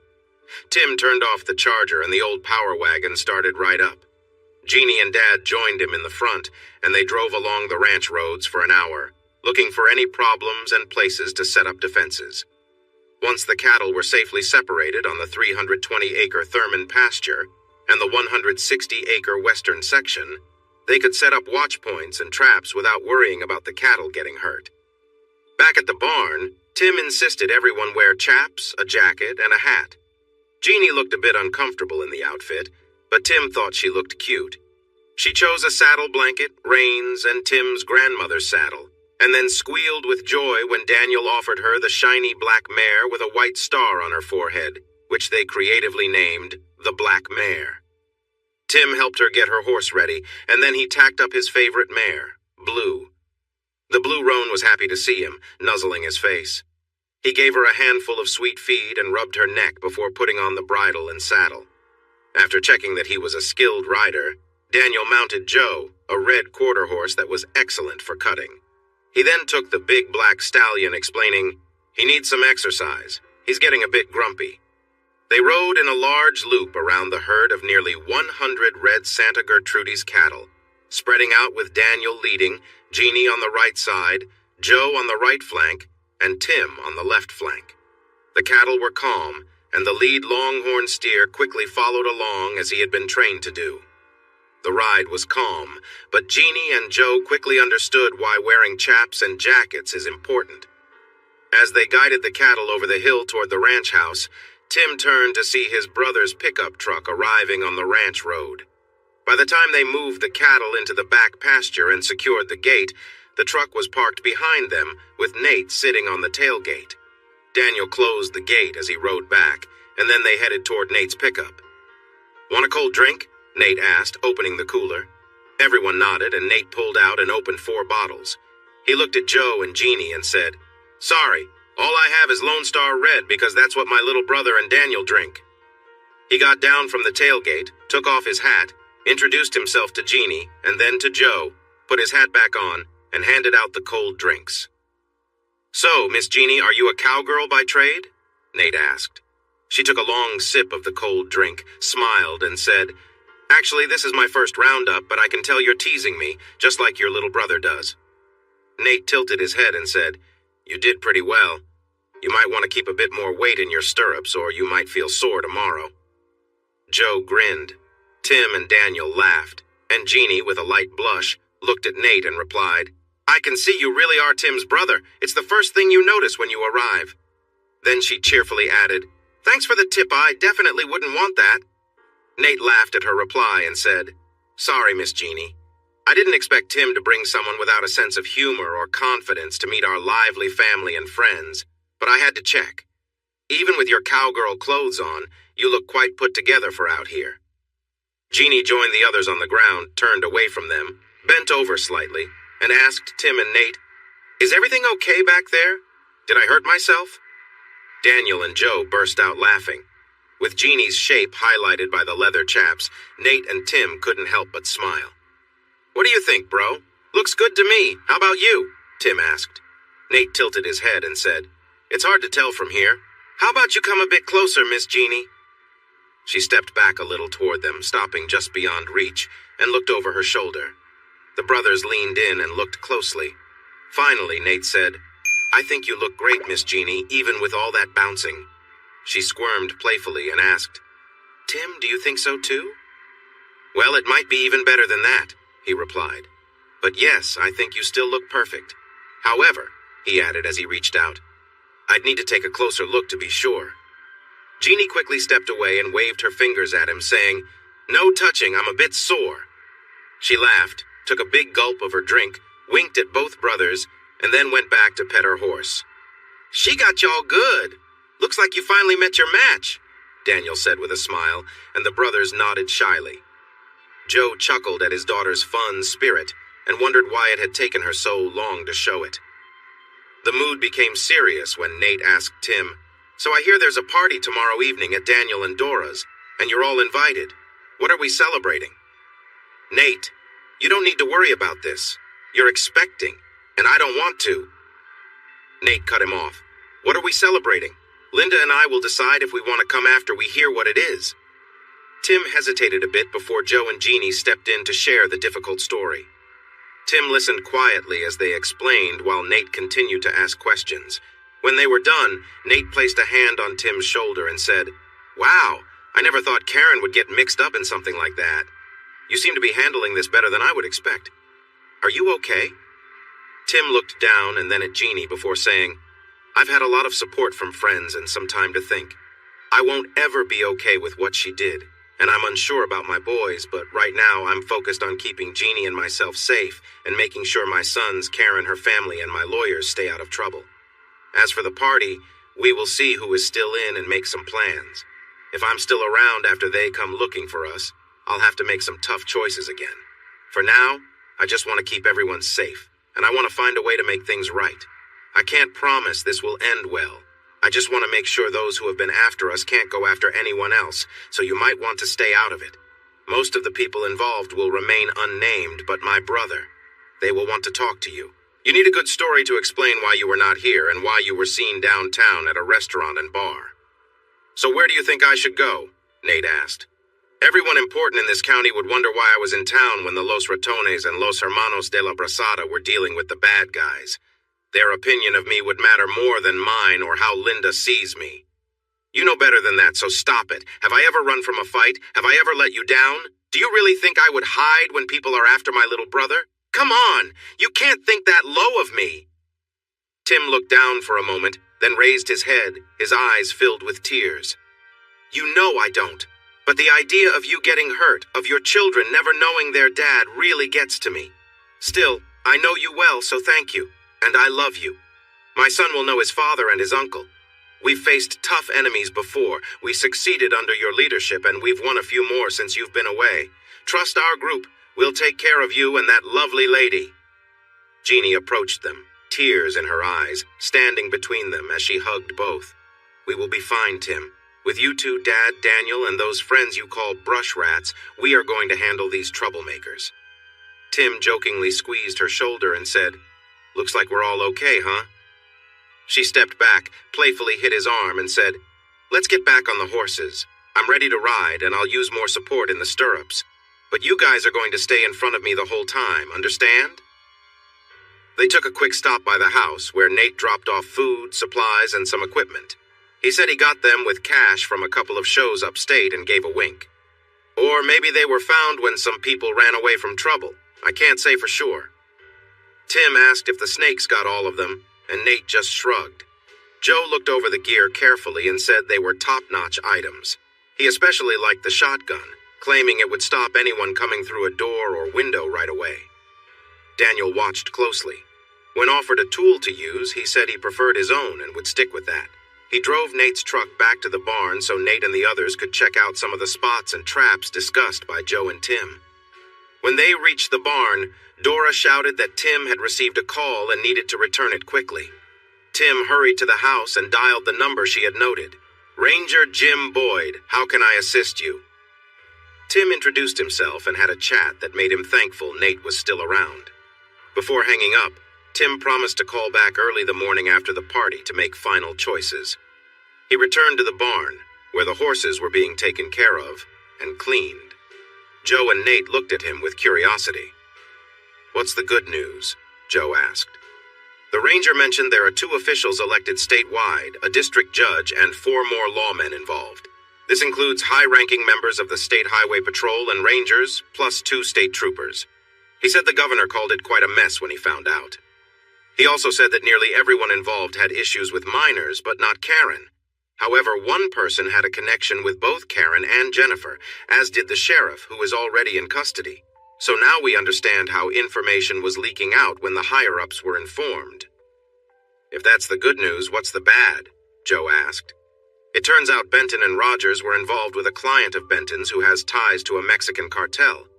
They are uncertain about the number, but the cartel is supposed to be sending people to help them. He wants to cancel things, but unless there are many well-trained people coming in, I'm inclined to wrap this up sooner rather than later. What do you all think? Joe said he would support Tim's decision, whatever it was. Jeannie mentioned she would support her team, and Daniel shrugged. After some thought, Nate replied, "We don't want trouble with a cartel, but we need to put an end to this. Give me until the party. I'll find out what I can." Nate urged them to continue planning since their situation could change at any moment, and they needed to stay ready. He paused and jokingly commented, "Of course, I wouldn't mind seeing you in a less formal setup." Jeannie reacted with surprise and blushed, playfully hitting him on the shoulder. "Looks like the playful nature runs in your family, too." He laughed, kissed her on the cheek, and said, "You'd fit right in with the Kellys. You can hold your own against our teasing, and not many can." After enjoying carne asada tacos with lettuce, tomatoes, and guacamole at Dora's table, they thanked her for another delicious meal before heading to the house on the hill. The sun was setting in the west, and the evening air was becoming cooler. A cold front had passed through, with another stronger one expected early tomorrow, though both were dry, meaning little chance of rain. Tim carried wood to the fire pit in the yard and started a fire. Then he brought the redwood chairs from the porch and placed them around the fire, making sure to sit upwind. Jeannie had just finished her bath and changed into a cozy navy blue outfit, with a hood and a red tie belt. Tim was still in his dirty jeans and felt he didn't smell the best, but Jeannie didn't seem to mind. She sat down next to him by the fire, cozying up to him. "Dad's in the shower now," she said with a smile. "He wouldn't go in until I was done, so we have a little time to ourselves." Tim warned her about how he smelled after a long day, but she shrugged it off, snuggled close, and gave him a sweet kiss. Tim returned the kiss, wrapping his arms around her, and they sat close by the warmth of the fire, sharing the moment. Jeannie teased him a bit, shifting slightly in his lap, laughing quietly at his worried expression. "Is my ear okay?" Tim asked jokingly after a playful moment. Jeannie smiled, looked at him, and assured him everything was fine. "You're such a worrier," she said with a light-hearted tone, checking his ear just to be sure. "Nope, you're good." Tim let out a small laugh, relieved. "Between the bite and that scream, I thought you broke something. Hopefully Dad's still singing in the shower, or the cows out back might start making noise." They both chuckled together, and Jeannie gave him a playful tap on the shoulder before taking her seat beside him. The fire crackled as the cool night air settled in, and they enjoyed the peaceful moment in each other's company. When she turned around, both Jeannie and Tim saw their dad standing in the doorway with a serious look on his face. Jeannie blushed and stammered, "Dad, you're done with your shower already." "Yes, young lady. I didn't sing in the shower. I bathed, dried off, got dressed, and came out just in time to hear you two playing around," Dad replied. Tim stayed quiet as he noticed a small smile creeping onto Joe's face. He was curious to see how Jeannie would react after getting caught. At 24 and married for 2 years, she was still Daddy's little girl. "Dad, I was just sitting on Tim's lap and we were pretending to be coyotes," she explained hurriedly. Tim tried not to laugh too hard at her amusing excuse, but it was tough. Dad couldn't hold back his laughter at Jeannie's antics. Soon, Tim joined in the laughter as they both found Jeannie's defensive act funny. After a moment, Jeannie laughed too. "Okay, I give up. But you should have told us you were coming out. Don't you know about privacy?" "How could you have known if I didn't say anything?" Dad said, making Jeannie giggle. She turned back and sat down on Tim's lap again. This time he kept his hands on the arms of the chair, and Jeannie didn't move around as much. They chatted and enjoyed the cozy atmosphere in the dim light, talking about their day and the sounds of nature outside. As night fell, they roasted marshmallows and shared stories about their cattle drive, Nate, and Janice. The laughter continued as they listened to the coyotes calling. Tim helped Jeannie off his lap to grab some marshmallows and forks, then returned with warm chocolate drinks. They savored their treats and admired the stars shining above, clear and bright in the dark sky. At 10 o'clock, they agreed without words to head inside. Tim took his shower and changed clothes while Jeannie went to the bedroom, and Joe climbed into his bunk. As Tim came out of the bathroom, he noticed Joe was lightly snoring. Checking on Jeannie, he found her sleeping as well, her light breathing soothing. They all enjoyed a peaceful night's rest. The delicious smell of coffee, bacon cooking, and biscuits baking woke Tim around 7. Jeannie and Dad were quietly working in the kitchen, chatting softly as they prepared breakfast. Tim tried to sneak quietly into the bathroom, but Jeannie spotted him. "Good morning, sleepyhead," she called out. With one issue settled, he went to the kitchen to accept the cup of coffee Jeannie was holding out for him. Her bright smile brought warmth to the chilly morning, but her playful glance almost made him nervous again. "Dad is taking Dora and me shopping in Laredo for the party tonight. We're leaving at 7:30 and we'll be back after lunch. You don't need to worry about the decorations. Your friends' wives are handling that later this morning, so you have time to move everything out. Oh, and Dora said you should call Nate soon." "Did I sleep for a whole day?" Tim asked, puzzled. "When did all this get planned?" "Dad and I got up at 5:30 and watched the sunrise from the porch. Dora and Daniel came by around 6:15 with the new plan, and here we are. By the way, what about your therapy? I haven't seen you do any. Shouldn't you call for help?" Tim sat quietly, sipping his coffee and enjoying biscuits with gravy, pretending not to hear her. "Tim, can you hear me?" Jeannie called, nudging him gently. He continued eating, looking around and ignoring her. "Tim!" she called again, shaking his arm lightly. Looking down at his food, he mumbled, "A man should be able to enjoy his breakfast before being talked at by his lady, without even a greeting." Joe smiled, and Jeannie frowned as she tried to understand what he had said. When it clicked, she smiled, turned his face towards hers, and kissed him gently. "How are you, darling? And just to be clear, did you just call me your lady?" "Well, I suppose you are my lady. Not every ranch hand can make you laugh like you did last night," Tim responded in his southern drawl. Joe chuckled. Jeannie blushed, playfully hit his shoulder, and exclaimed, "Oh, I'm so sorry," when he flinched. He rubbed his shoulder and said in a childlike voice, "It hurts. Will you kiss it to make it better?" She raised an eyebrow but leaned in to give a gentle kiss where he asked. Tim then playfully pulled her onto his lap and kissed her more seriously. "Be sure to come back soon and don't spend all of Dad's money shopping," he told her as he let her go. She seemed a bit breathless after the kiss, as if she wanted more, even with Dad around.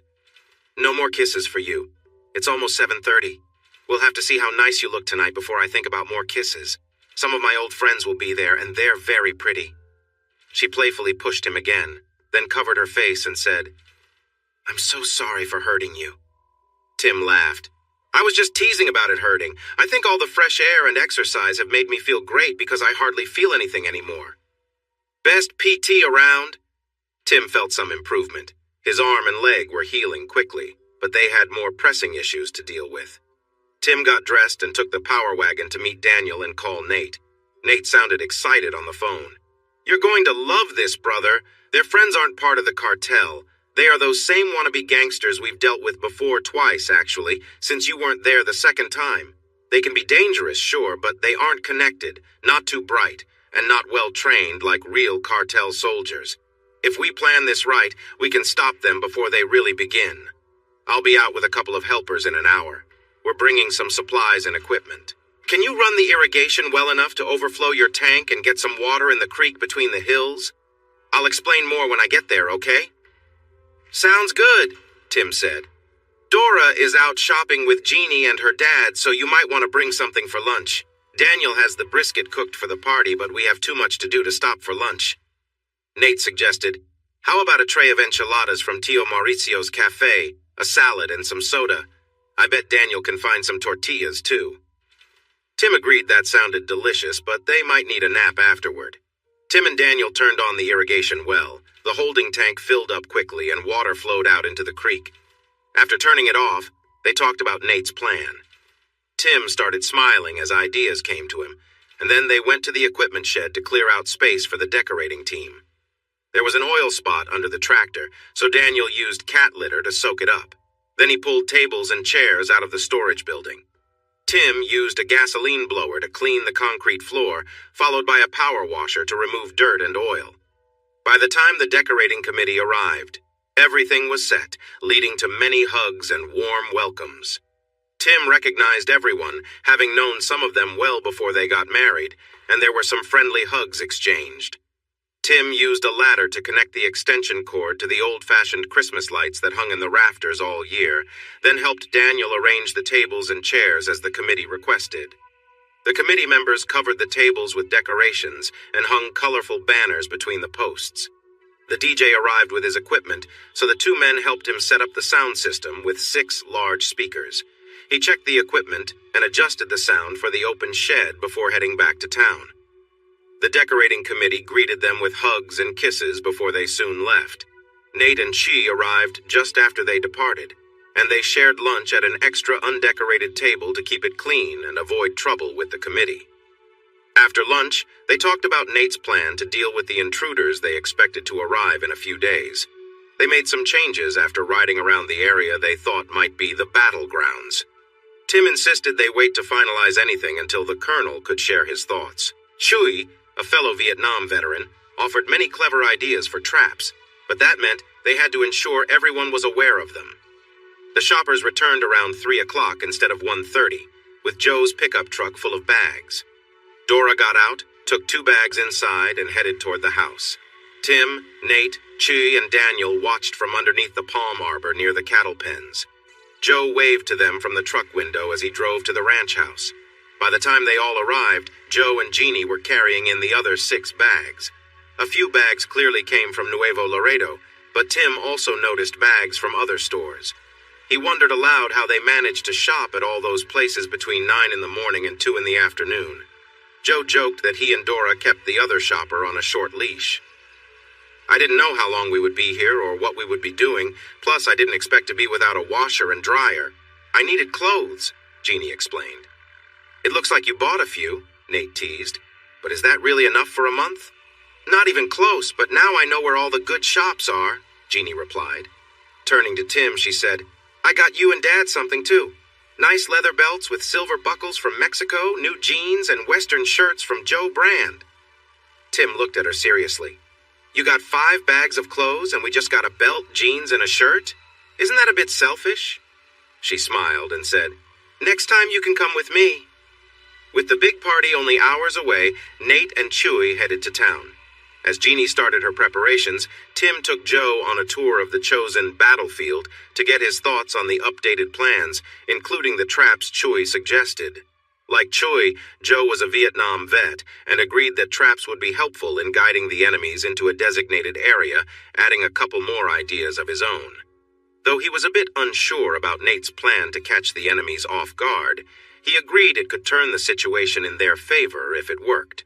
If not, the other plans would still be good enough. Back at the house, the men used the small bathroom to clean up while Jeannie took her time in the larger bathroom with the dressing table. When Tim walked out in the new clothes Jeannie had bought, he and Joe burst into laughter, pointing at each other in joyful surprise. Joe's shirt was black with shiny gold and silver patterns across the shoulders and back. Tim wore a white shirt with green vines and bright red roses, and even the cuffs had rose designs. Once they settled down, they opened 2 beers, sat at the table, and joked about their outfits. They had clicked right away, but had grown even closer over the past few days. Maybe it was their shared affection for Jeannie, but mostly they simply enjoyed each other's company. As they sipped their drinks, they heard the door creak open. They both turned to see Jeannie making her grand entrance, and it was indeed something special. Her honey blonde hair flowed down to her shoulders, and her cheerful face had a light touch of makeup, with bright pink lips. Her dress was a mix of vibrant colors, pink, blue, green, and yellow swirling beautifully. The dress had an elastic top that sat comfortably on her shoulders, with white lace accentuating her waist and hips. The skirt flared out elegantly, ending a bit above her knees. Her shiny sandals drew attention to her graceful legs and pretty feet. She wrapped a white shawl around her shoulders, saying it would keep her warm as the night went on. She spun around playfully, showing off her dress, and asked with a smile, "How do I look?" It was clear Tim and Joe were both captivated by her appearance. "Jeannie, you must have picked that up while you and Dora sent me to order lunch," Joe said, trying to sound serious. "As lovely as it is, I'm not so sure about it for my youngest daughter." His stern face couldn't hide the smile in his eyes. Tim quickly disagreed, saying, "Sorry, Dad, but I think she looks fantastic." Jeannie beamed and twirled again, playfully teasing with a mischievous smile. "Are my guys ready to go? You both look great in your new clothes." "I can hardly wait to show you off." "You mean you want to show yourself off, right?" Tim replied. "It's going to be a scene when you arrive fashionably late," he said, checking his watch. "And I'm telling you now, I won't be fighting off a bunch of people to keep you safe, so please don't drink too much and flirt." Jeannie started to leave, playfully swaying her hips. "Oh, I can't help it if guys think I'm cute and want to talk to me." "Dad, this is your daughter. Can't you handle her?" Tim pretended to plead, and they both laughed. He had a feeling tonight would be interesting. He wondered if his dad had ever seen Jeannie in that tight electric blue dress before. Joe parked right where Dora had saved a spot for him, next to the shed, with the passenger door facing a crowd of people chatting away. Some noticed the new truck, but most continued their lively conversations. Jeannie waited for Tim to open her door and help her down from her dad's tall truck. Normally, she would have jumped right out, but tonight was special, and she wanted to make a good impression on Tim's friends and past flames. Theodora had told her that arriving in eye-catching party attire would grab their attention, and then it was up to her to impress them. She smiled as the chatter around her softened, and all eyes turned toward her and Tim.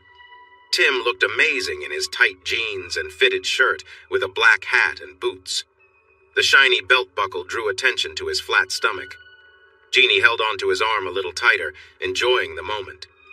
Dad stepped back, letting his daughter take the spotlight and thinking that maybe the princess was still around, at least a little bit. The next half hour was a mix of meeting new people for Jeannie and reconnecting for Tim and Joe. They laughed at each other's outfits, realizing they fit right in. Jeannie knew her look was working, just like Dora said. Nate wasn't as tall as Tim, but Jeannie thought he looked good in his cowboy clothes. His wife, Linda, was stunning, too. With wavy hair and a figure that looked like a model's, she drew attention with her long legs. Jeannie felt a bit envious of Linda until Linda expressed her admiration for Jeannie's looks, calling her beautiful and complimenting her figure. They quickly became friends, walking off together as Linda insisted that Jeannie meet her friends and share all about her and Tim. "Together again," Nate said with a grin, linking his arm with Tim's. They walked over to a group of men standing by the keg, and Nate kept teasing his wife. "You need to catch up with all your brothers, cousins, and brothers-in-law, and I want to hear all about you and Jeannie." Tim nudged him playfully, and they both laughed as they approached the kegs, where their old friends greeted them warmly. About a dozen men were gathered around the kegs, while an equal number of women surrounded Jeannie at the punch bowl filled with Cheetah's well-known Caribbean rum punch. She claimed the recipe was from her grandmother, but anyone who tried it felt sure it had been made by pirates who enjoyed their rum a little too much. It tasted great, but could easily make anyone dizzy after just a couple of cups. Tim noticed Jeannie was busy chatting and drinking happily, and he worried about her. "Does she handle her drinks well?" Nate asked Joe when he joined them. "She looks so small and is drinking that punch like it's nothing." Joe shook his head. "Not really, but she tends to drink a lot when she feels shy, and she's been nervous all day, so keep an eye on her." "There are plenty of eyes on her, right, guys?" Nate asked the men nearby. They all agreed, saying they would watch over her all night, and smiled at Tim. Someone called out to Jeannie and Linda, and all the ladies smiled and waved as they refreshed their drinks and moved to join the men. Tim found it hard to say if Jeannie was already feeling the effects of the punch, or just enjoying the lively atmosphere and meeting new people. He heard a whistle, turned to see Daniel waving at them, asking for help with the ice chests full of brisket. Daniel and his team had been checking on the briskets and adding sauce all afternoon, letting them rest for a few hours in the chests, wrapped in butcher paper. It took 2 men to lift each 64-quart chest, and there were 3 chests full of brisket. That was more than enough for the night, leaving plenty for guests to take home, true to the hospitality of South Texas. The brisket was placed on a cutting board at the end of a long table filled with covered dishes brought by guests. Daniel started slicing it, asking each guest if they preferred it moist or trimmed. The Kelly boys, Linda, Jeannie, and Joe, waited until last, standing by the line to greet and chat briefly with each of their 80 guests before filling their plates with food. Dora stood behind the table, ready to bring out more of anything that ran low from a hidden table behind her where extra food was stored. Jeannie had won over many of the women, and the men were drawn to her just by being nearby. Tim knew she was already accepted by the group. After all, Linda treated her like family, and she was with him, which made it easier for everyone. What he wondered was how she described her relationship with him to all the women. He hadn't shown much affection, yet everyone acted like they were together. This made him think, why haven't people mentioned Karen? He figured that Nate, Linda, Dora, and Daniel held the answer. The meal was fantastic. Daniel was an excellent cook, and Dora's special sauce was different from what they usually had in Central and South Texas. The dishes were tasty and unique, especially Dora's frijoles borrachos, packed with secret ingredients that created flavors no one could quite explain. As soon as the first guests approached the dessert table, the DJ played cheerful music, and before long, Mexican polka music filled the room while everyone danced. Jeannie and Linda swayed in their seats, looking at their partners with playful eyes, so the brothers stood up and took their hands. After a few polkas, the DJ introduced a country song, and couples shared warm smiles and hugs. Jeannie looked up at Tim and rested her head on his chest, holding onto his waist. They danced quietly while others smiled at them. She smelled wonderful, moved gracefully, and they danced as if they were one. But when he felt her closeness, he couldn't help but react. She noticed and raised her eyes to him with a playful grin. As the song ended, he held her close and whispered, "You started this. You need to keep it under control." A new slow song began, and she wrapped her arms around his neck, leaning back a bit while being close to him. She tilted her head slightly, gave him a sweet smile, and asked, "What do you mean, Tim? I thought we were just work friends with a shared problem. Surely a colleague and friend wouldn't make me feel this way." "I may have downplayed our relationship a bit," he said. "A bit?" she replied. "Well, maybe more than a bit," he admitted. She leaned closer and asked, "So you mean it's more than just a little true? Do you really like me a lot but can't say it?" "That's right," he whispered. "But we're both married, and I don't want my friends to misunderstand us." "I wouldn't worry. Your friends already know about us. It's pretty well known. As your old girlfriend said, if 2 people agree on something and one breaks the agreement, it's no longer valid. They accept that our marriages are done, and they seem happy I'm not out to hurt anyone." She cuddled up to him as they danced. Tim noticed her dad talking with some older couples in a serious way. From time to time, they glanced over at him. He wasn't sure if it was because of what was being said or how Joe's daughter was dancing with him. As Patsy Cline sang, Tim watched the couples around him. Remembering his connection to each one, he realized they were his true friends. It had been easy to feel hurt by his wife and colleagues after watching those films, but tonight he saw that none of them were real friends, except for Karen. No one here would have done what they did to him. While Karen was indeed beautiful, his true friends would never have tried to take advantage of her, and if she had tried anything, they would have told him. His heart hardened again. Each day added to his anger and determination. It wasn't just about betrayal, it was about respect. Every one of them, including his wife, had shown him the greatest disrespect. Even worse, Karen disrespected her own family and broke the promises she made in front of so many people. Now, seeing how well she was caring for their children, his determination to leave her hurtfully had softened. However, he realized that none of the women here tonight would treat him the way she had. With that thought, his resolve grew stronger. Jeannie seemed to sense his inner conflict. She hugged him tighter and whispered something against his chest that sounded like, "I care about you." He hugged her back, whispered the same into her hair, and looked over at her dad and the others. They were no longer there. He danced Jeannie around in a circle to look at the whole shed. He didn't see anyone there, but he noticed a new fire burning in the calf pen. "It's time, sweetie," he said to the blonde angel in his arms. "We need to have our meetings." She let go and looked up at him. "You and Dora explain things to the women. I'll talk to the men. Make sure they understand we can't say when or how many, but we need to be ready starting tomorrow afternoon. Anyone could be in danger because of Los Diablos, and they must know the risks. Some of their men have been linked to the 3 events that happened over the years, and at least 2 were among the girls rescued from being taken away. Help them see this. Tell them what they need to know about the people who have been trying to harm me and take you away, but help them truly understand the danger. We don't want to lose anyone because they weren't paying attention." Jeannie stepped back. Tim nodded at the DJ, who stopped the music and asked the women to stay in the shed while the men moved to the cattle pens. He got up and followed Tim, while Jeannie went to the center to meet Dora. Once all the men were gathered in the calf pen around the fire, Tim called Nate, Joe, Chuy, and Daniel to join him, and Choi brought his younger brother Abel over. Tim quickly explained what was happening and said that anyone with other duties could leave without any issues. No one moved. He nodded and continued, this time giving more details about who was involved and why. He admitted they did not know when the situation would become serious or how many they might face. They needed to be alert and ready for an unknown number of days.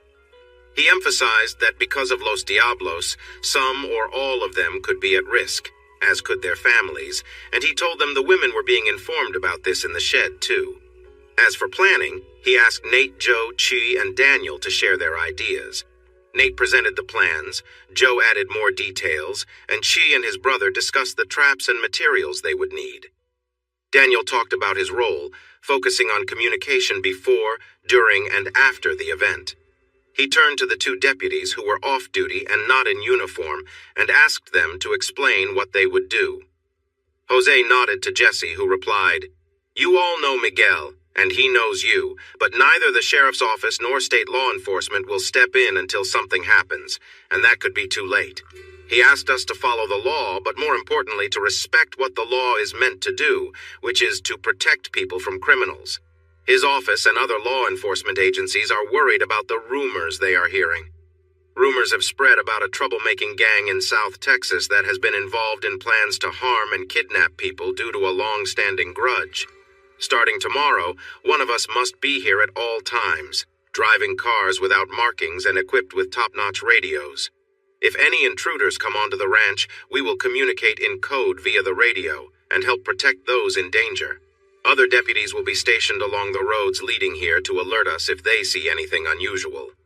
My friends and brothers, now we stand united. We must safeguard our families and friends from these wicked men. This is our land, and these are our people. Timoteo has protected us and our loved ones from danger before, and Nate and Choi have led us to victory against them. Now we come together again to defend ourselves and our community, to rid ourselves of the evil for good. We are Los Ratones de la Brazada." The group of 48 men cheered, raising their fists in the air. Tim let out a rebel yell, and Nate joined in, inspiring cheers from the others. Once the noise settled, Joe asked who could join a meeting tomorrow at 6 p.m. for a practice run, leading to more enthusiastic cheers and calls of Pandilla Tasa Gio. Tim felt excitement coursing through him and headed towards the implement shed after one member shouted, "Brothers, let's go see our beautiful women to dance and enjoy some drinks." Tim thought of the lovely woman waiting for him and remembered the joy of dancing with her. While he wanted another drink, it was her presence he truly desired.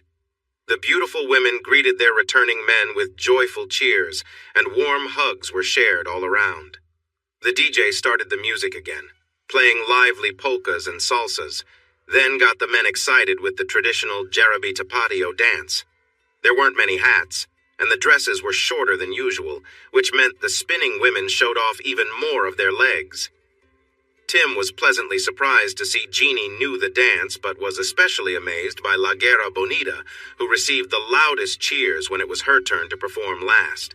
With her blonde hair flowing and her lovely legs on display, she danced gracefully, capturing the audience's delight. She was fully immersed in the moment, enjoying herself without a care for the crowd's noise.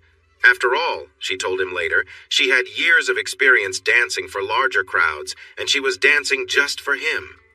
After a brief break for everyone to catch their breath and celebrate each other, the DJ announced it was getting late, so this would be the final song. He played a final song for all the couples, and everyone danced, even Joe, who was paired with Dora's youngest sister, the only single woman there. As they held each other, Tim quietly translated the lyrics of Cuando Caliente el Sol, a song about love. Jeannie moved closer as he spoke the sweet words. When the song ended, she looked up at him with dreamy eyes and softly said, "I want to be with you." He kissed her forehead and held her for a moment before guests started saying goodbye and thanking them for hosting the gathering. Tim redirected the thanks to where it truly belonged, to Daniel and Dora. Once the crowd thinned out, Tim called Jim Boyd. "We'll be as ready as we can be after tomorrow night. Do you have any last thoughts or updates?" "We're confident we found the leaks. We caught them in action on tape. What day works for you?" Boyd replied. "We have a dress rehearsal tomorrow evening. Any time after that works, actually, the sooner the better. My team has lives outside of this, and we are ready to wrap it up." As soon as they got into Joe's truck, he said, "Jeannie, I think Tim should share more about his life before this becomes more serious." "Tim, I'm guessing that Karen never knew about your training or your past, did she? You don't have to answer right now, but you should share everything with my daughter. If I know her, it won't matter, but she needs to know who she's with. Everyone sees you as a great teacher and coach, someone who cares about the kids, the sponsor of FCA, and a champion for what is right. But I found out tonight that you're more complicated than that. I get it. I'm more than just a dad who sells cars and goes to church myself. Jeannie will see things in both of us that she never imagined over the next few days. But Amelia knows all about me and chose to be with me. You should give Jeannie that same chance to choose." "Yes, sir, I agree. I'll talk to her tonight or tomorrow if that works better," Tim replied. "I'm staying with Chi and Imelda tonight. We'll be up early to prepare for the upcoming event, so you two are on your own until evening tomorrow," Joe said. "See you then." He left to surprise Jeannie with a kiss on her cheek, shook Tim's hand, and drove away. "What was that all about?" she asked with a puzzled look. "He, Chi, Daniel, and their wives had a serious talk about me," Tim explained. "Joe wants me to be open about some things that might concern you. When do you want me to share that?" Jeannie watched his face closely. She saw her frown disappear and a smile appear instead. "Well, we have until evening tomorrow. Let's have that serious talk over coffee then. The dance was a blast, and I have better plans for tonight." She could feel Tim's confusion. He was clearly fascinated by her, but they were both still married. They were married to unfaithful partners, married to people who didn't appreciate them and had caused them trouble. But as the lawyer said, a broken agreement is no longer valid.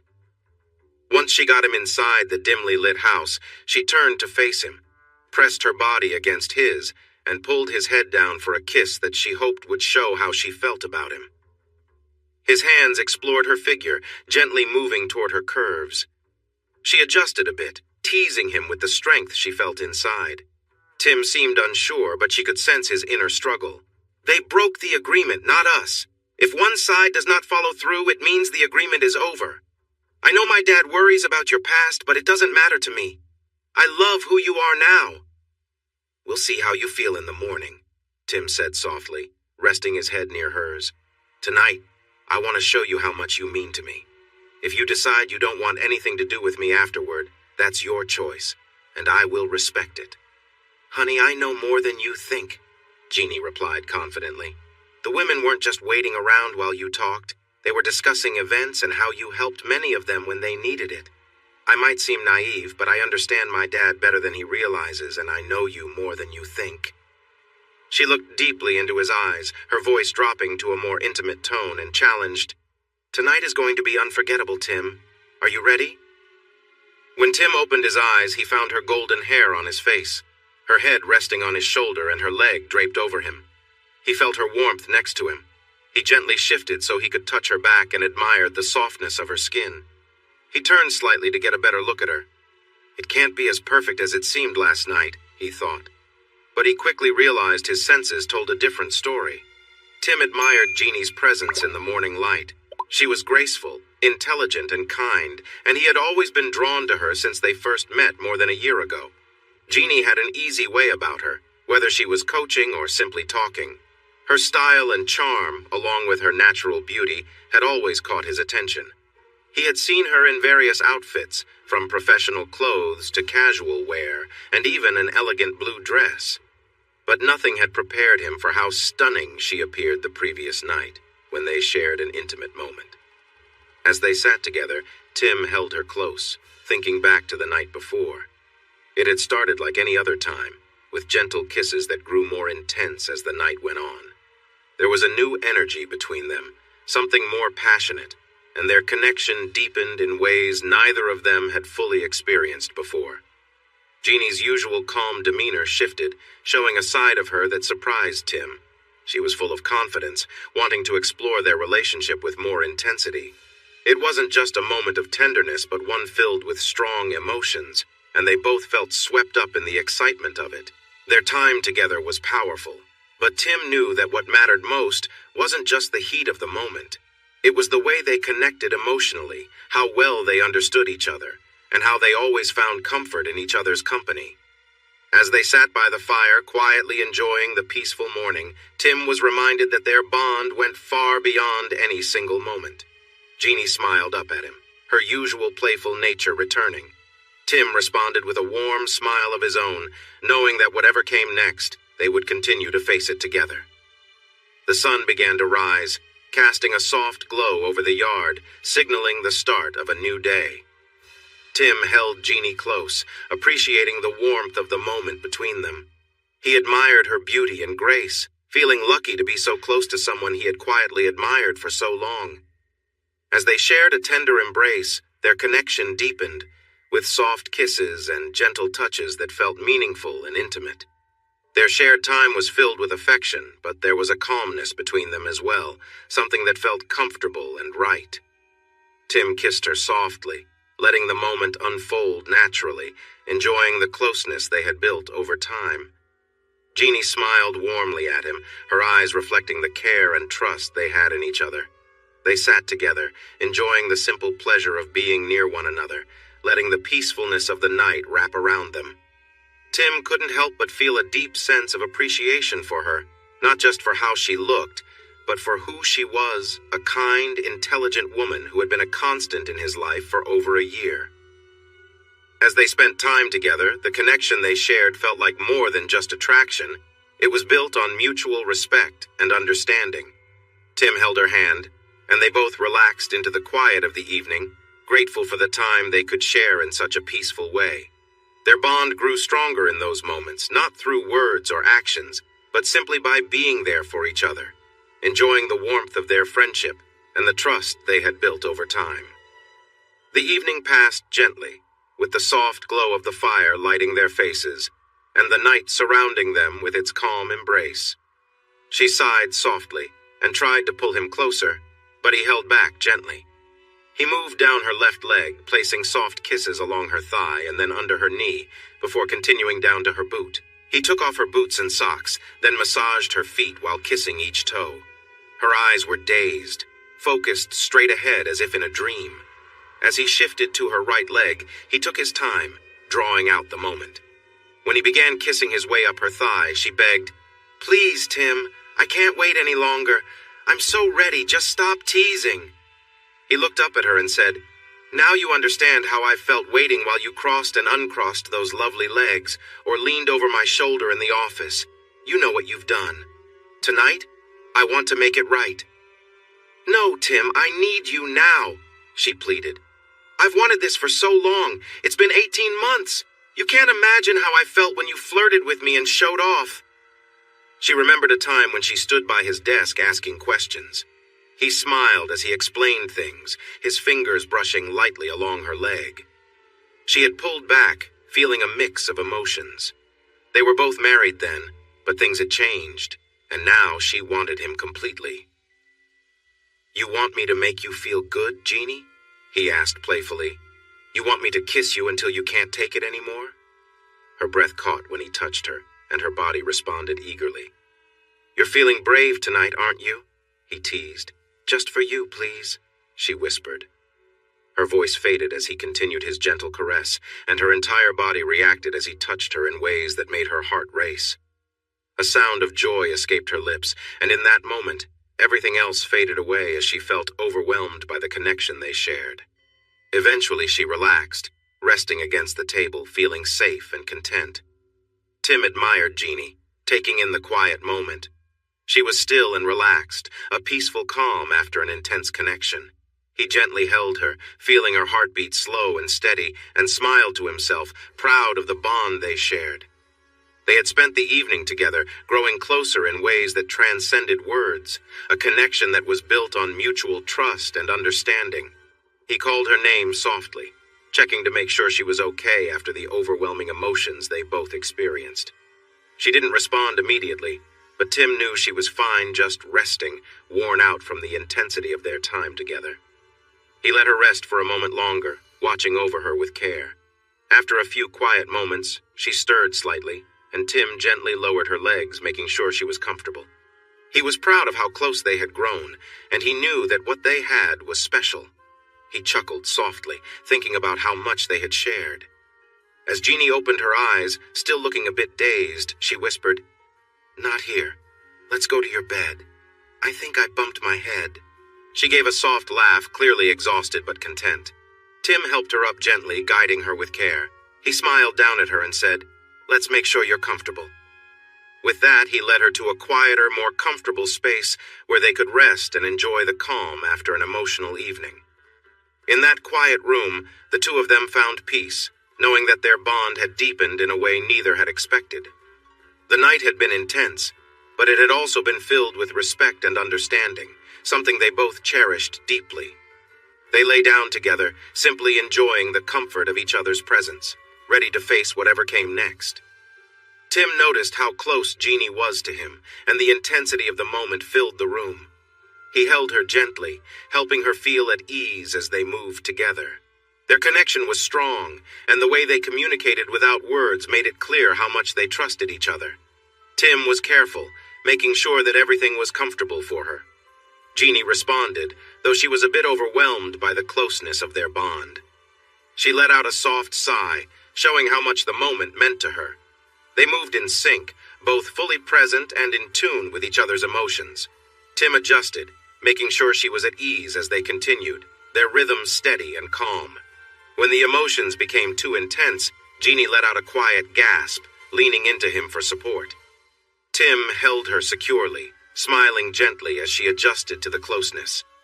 He could see how much they were both enjoying the moment, but he made sure to go slowly, keeping things easy and respectful. Afterward, Tim helped Jeannie to the bed, ensuring she was comfortable. She rested for a moment, clearly happy but a bit worn out from the experience. When she stirred, she smiled at him, her eyes reflecting the trust and care they shared. Tim lay down beside her, wrapping her in his arms, and they both relaxed into the quietness of the evening. The connection they had built was strong, and they knew this bond was about more than just physical closeness. It was about being there for each other in every way, understanding and mutual respect. As they lay there, the room filled with a peaceful calm, and they enjoyed the quiet together, knowing that their relationship had grown even stronger in those moments. Tim held Jeannie close, feeling the intensity of the moment as they shared a deep connection. Their closeness had grown stronger, and Tim admired her with a sense of appreciation for the bond they had formed. He marveled at the way they were able to understand each other without words, simply enjoying the time spent together. As the intensity grew, neither of them was focused on anything but the warmth of the moment.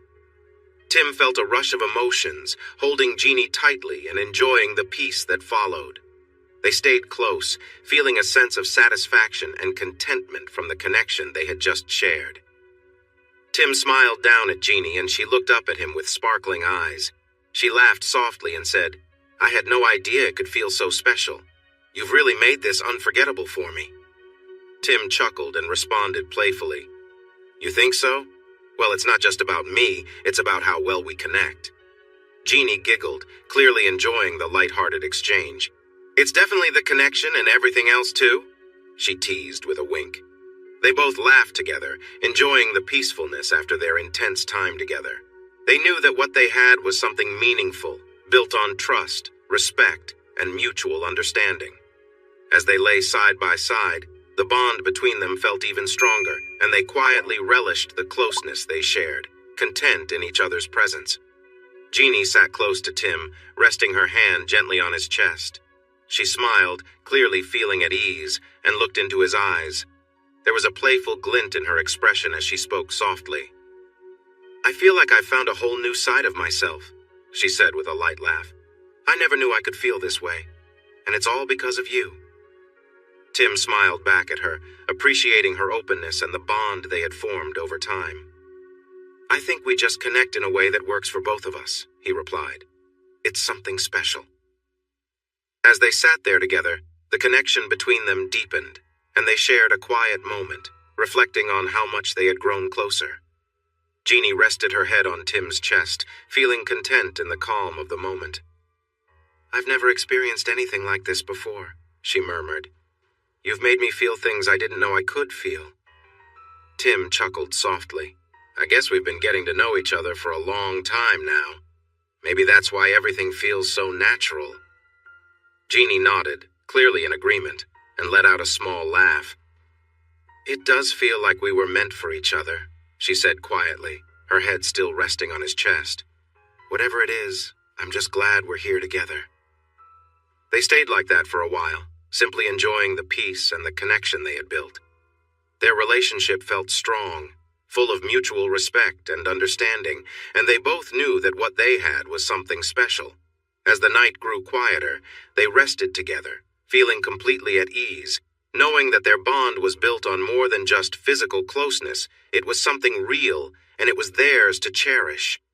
Tim looked at Jeannie with a serious expression, but kept his tone playful.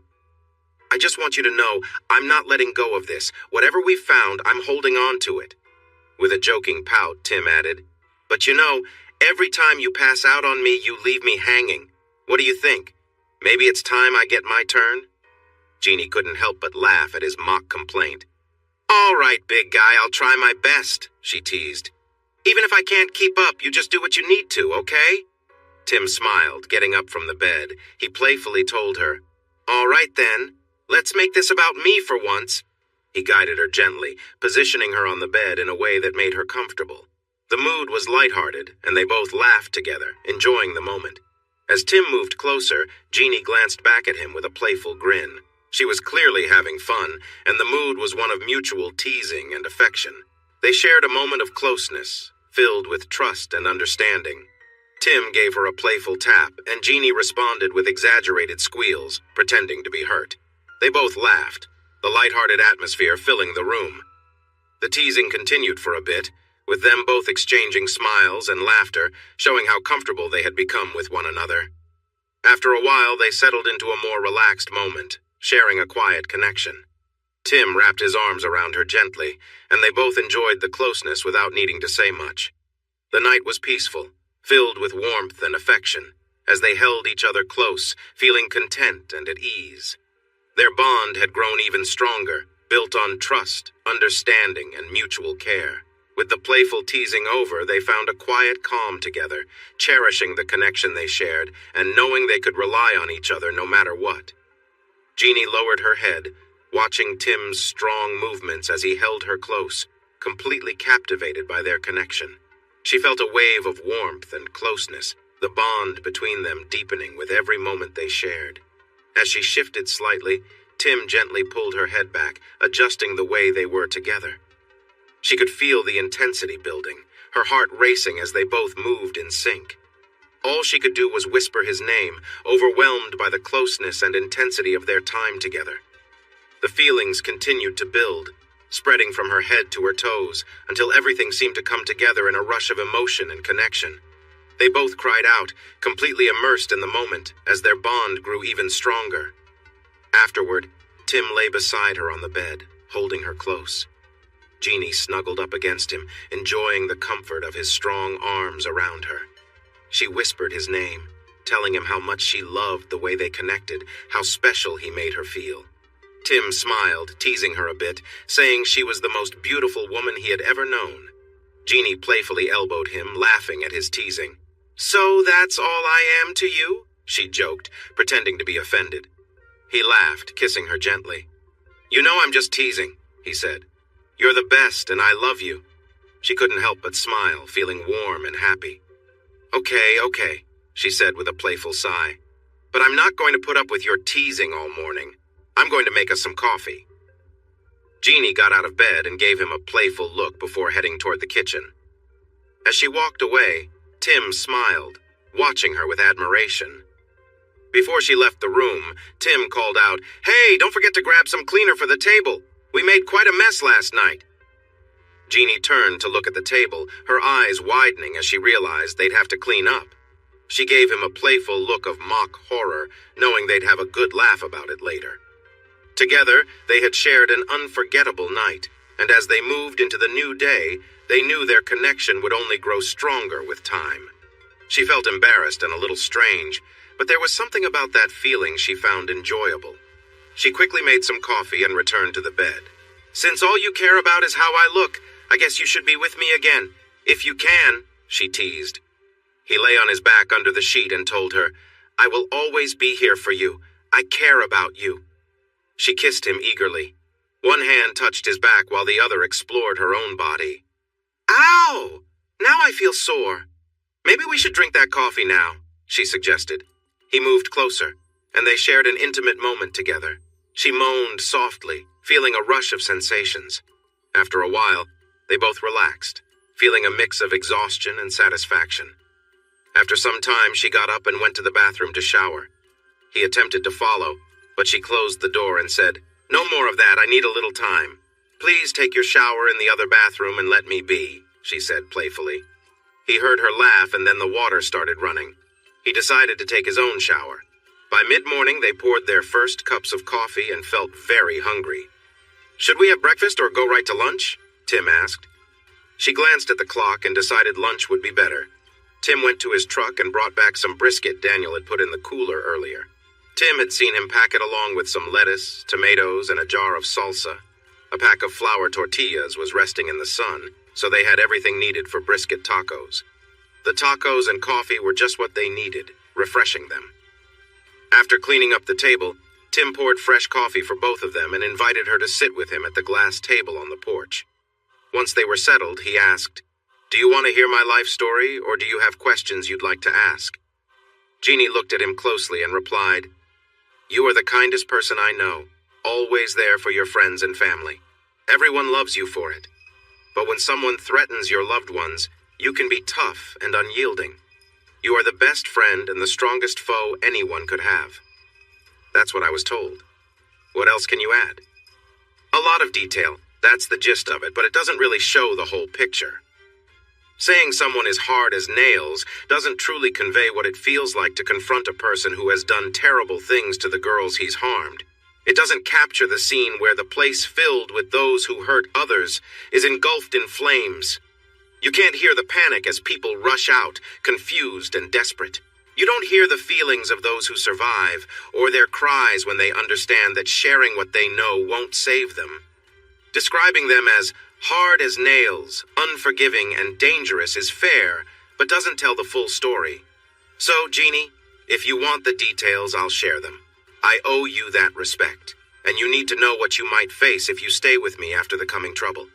I realize that once you hear the details or see me act, you might decide you don't want to be with me anymore, and I will respect that. It will hurt, but I'll understand. My friends are right. When someone does wrong to me or the people I care about, something inside me turns cold. I feel angry, but my heart becomes still. I can be fierce and unyielding. My father says it comes from my Irish, Scottish, and Viking roots. I don't know if that's true, but from what I've learned about my background, I, like them, have a warrior spirit.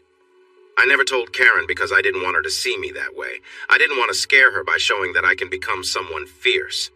Unfortunately, you have been warned, and you might see that side of me soon.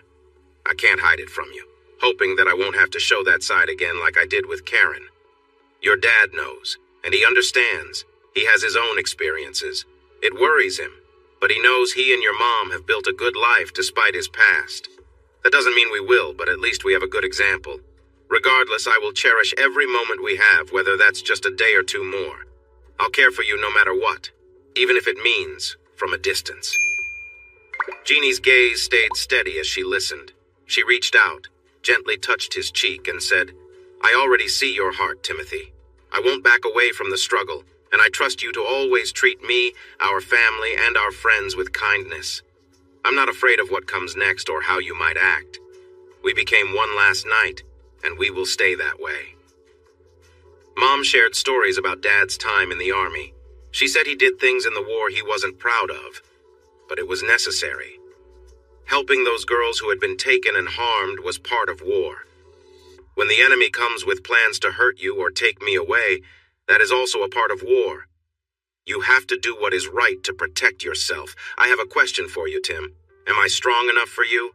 This worries me. I should have stood up to Larry long ago. I should have told him to leave me alone when he got angry because I was talking to one of his friends.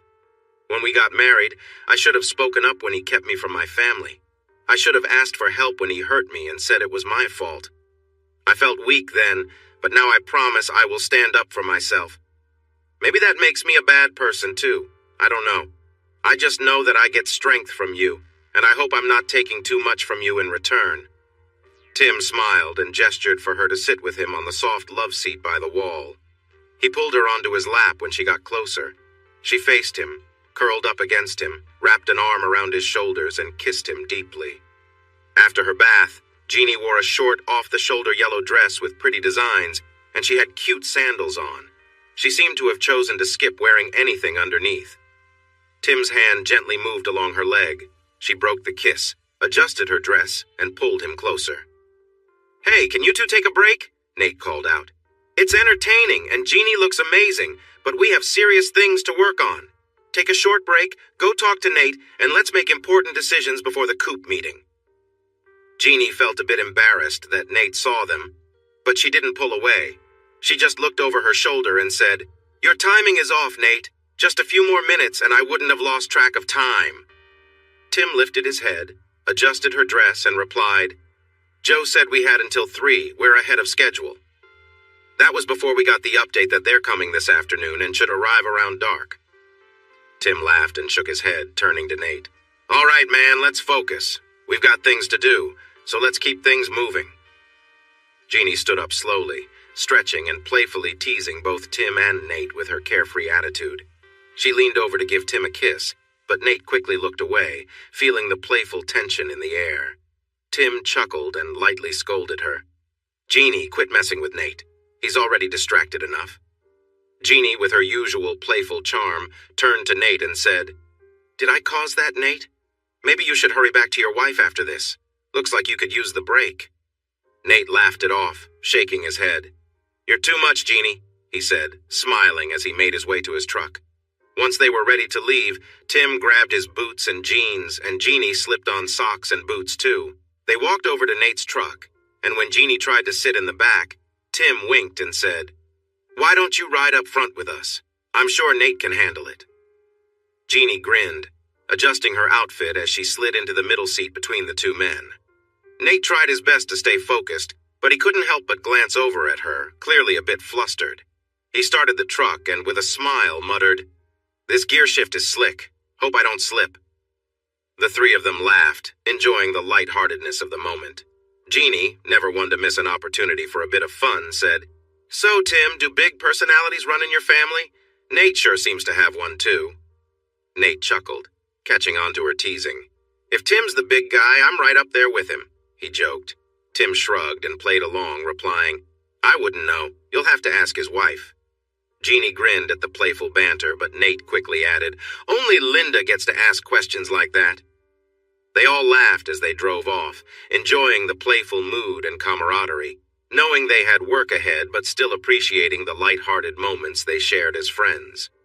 "You'll just have to trust me on this," Nate replied. "You mean trust you again?" Tim teased. "You know we dated before she chose you." Nate said, "Well, maybe I should let Jeannie check my pet snake. Of course, she might want to play with it, and then what happens to you?" "Oh, I'm not worried. She won't go for something smaller. She likes what she has, Tim answered, and everyone chuckled. As they got closer to the barn, they noticed several cars already parked. Nate parked beside the barn, and they greeted the group gathered there. I hear the troublemakers are eager to arrive and get started, Tim said with a grin. Good to see the leaders are ready to greet them. He asked for updates, saying, We overslept this morning, so fill me in. The smiles quickly turned into loud laughter that made him stop short. He pretended to frown, acting confused. What? I didn't say anything funny, he said with playful annoyance. Laughter continued, and Jeannie turned red when everyone glanced her way. Overslept? Sleeping is not what everyone trying to work out here heard. In fact, Daniel thinks you didn't sleep at all last night. He wondered if the howling coyotes and the wildcats kept you awake. Or maybe it was the other way around. Jeannie blushed deeply and hid her face against Tim's back, avoiding her dad's gaze and the looks from the others. Tim tried to hold back his laughter, but finally said, Yeah, I heard a wildcat a few times, but Jeannie kept dozing off, so she probably missed it. She pinched him gently on the back and stayed hidden for a moment as the laughter faded. Then she stepped around him to face her friends. Okay, you all are being mean. Just because I'm from the city and don't know much about the creatures out here doesn't mean you can tease me. They laughed again, and she added bravely, Some of you even warned me last night, but I didn't really know what to expect, so yes, maybe I screamed a little. Or something. A few times. Even her dad started laughing, but she pushed on. Maybe my fear of the night is something I inherited. I definitely heard my mom scream often enough when I lived at home, she said, giving her dad a pointed look, which only made him laugh harder. Listen, everyone, I think it's time for you to let me have a bit of dignity and stop bringing up my family issues. She stood firmly with her hands on her hips, trying to look serious, but a small smile kept creeping onto her face. What do you mean by gentlemen and ladies? Asked Abel. I don't know. I think it means ladies and gentlemen, you know, those people in fancy clothes who dance, replied Juan. There aren't any of those here. Besides, how can it be night terrors in the morning? The crowd, including Tim, burst into laughter. Jeannie tried to stay serious for a moment, but soon joined in. Once the laughter faded, she playfully swatted Tim on the chest, careful not to touch his injuries, and said, This is all your fault. Tim smiled back. I'll take the blame, but I must say you are easily scared. She playfully hit him again, wearing her funniest smile, and rested her head against his chest. Linda and the other ladies stepped in, saying they should go with her to escape the teasing from the men. They headed toward the house, and as the men watched, Juan shouted, There go the ladies! The women linked arms and walked off with a lively bounce. The men chuckled, but then their mood changed. I'm sorry for dragging you into this, one said. Maybe you should go home to your families. We can handle this without putting you in danger. You mean like when my wife and his sister were taken? Pablo responded, pointing at Juan. It wasn't your problem then, but now we're part of this. No one is going to just stand by while you face those people. I can't believe my brother would even suggest that. All the men nodded in agreement. Tim felt a lump in his throat and apologized for his earlier mistake. I'm sorry. That was my fault. She clapped him on the back and replied, No worries, brother. Tim cleared his throat and entered the storage room. He moved a large saddle stand and unlocked a hidden padlock, lifting a trap door. He carefully descended a few stairs and opened a door with a combination lock. Joe, Daniel, Chi, and Nate began passing up supplies from the storage area. They organized everything into 6 neat stacks. Each stack held 2 long-range rifles with night scopes, 3 shotguns, and 6 rifles with extra ammo. They also brought up a launcher for special devices. When Tim emerged after closing everything, he noticed his friends looking astonished. Wow, Tim, you've been working hard. When did you get the new equipment? Nate asked. I've been adding it every time I visit town for the past year. Daniel knows about it and how to get to it. It's always ready when Los Ratones need it, Tim replied. I'm not really interested, but how illegal is this stuff? Asked Deputy Sheriff Jesse Sturgeon, who worked closely with the sheriff. Tim looked him in the eyes and said, Let's just say that after things settle down, we need to clean up our areas and put everything back in storage. It's probably best not to use the big weapons unless absolutely necessary, but I've been told that any investigation won't be too intense. However, we might need to hide more than I expected if several vehicles are involved. Don't worry, boss. I dug an extra pit after Nate called me, Daniel assured him. But it's not just 3 cars. We're talking 3 vans. Probably 8 or 9 people per van. Maybe 10, Deputy Sturgeon said, looking at Daniel. That's okay. We have plenty of space even if we end up hiding the vans, he replied with a shrug. Leroy stepped forward. Tim, I need to set up the phone and speaker soon. I got here early and ran the line on your power poles, then made a quick repair call over in Millet. I just need to connect the line from the pole to the house and set up the equipment. It won't take more than an hour, but I need to start now. We don't want anyone at the coop asking questions. Do you want to come with me, or just tell me where to set everything up? You all know what to do. Go ahead and set things up for your station before the others arrive. If you have questions, talk to Joe, Nate, Choi, or Daniel. I'll get Jeannie and we'll go to the house with Leroy. She might have a say in where, Tim explained. That drew laughter and playful comments from the group. He glanced at Joe, who smiled and said, Good idea. I bet she will have her preferences. He borrowed Nate's truck and went to get Jeannie. He explained why he needed her, and she quickly came out, followed by laughter. They led Leroy to the house with Jeannie close to Tim. She definitely had preferences, and they made sense. Leroy set up 2 phone jacks, tested everything, and confirmed that the phones were working. Everything is good. I'm heading back to town to finish some paperwork. I'll return at 5 with most of the others. See you then. Jeannie wrapped her arms around Tim as he drove off and asked, Do we have time for a quick moment together? Tim smiled as he looked at Jeannie, who was full of energy once again. She leaned closer and whispered playfully, I need you again. He chuckled, shaking his head and looking up as if asking the sky, What have I gotten myself into? Looks like an angel, but she's unstoppable. Jeannie playfully dropped to her knees, clearly enjoying the teasing mood. Tim gently pulled her back up and said with a smile, Come here, let's do this right. He kissed her softly and helped her out of her dress, leaving her boots on. They moved to the bed where they both found comfort and connection in the moment. Jeannie wrapped her legs around him, meeting him in perfect rhythm, their playful banter now replaced by a deep sense of connection. As the moments passed, they held each other close, laughing and smiling between the intensity, feeling more connected than ever. It was clear their bond was growing stronger with each passing minute. After a while, they collapsed beside each other, catching their breath and enjoying the quiet. Just as they were about to relax, they heard a voice from the door. Wow! We could hear you from outside! Linda called out with a laugh as she knocked and entered. Tim and Jeannie scrambled to pull the covers over themselves, laughing at the surprise visit. You two really know how to put on a show, Linda teased, grinning as she walked in, with Nate following behind, both amused by the situation. All right, enough jokes, Tim said, laughing but also trying to shoo them away. Give us some privacy, will you? Nate laughed, adding, Well, you better hurry, someone's coming soon, and they probably don't want to walk in on this scene.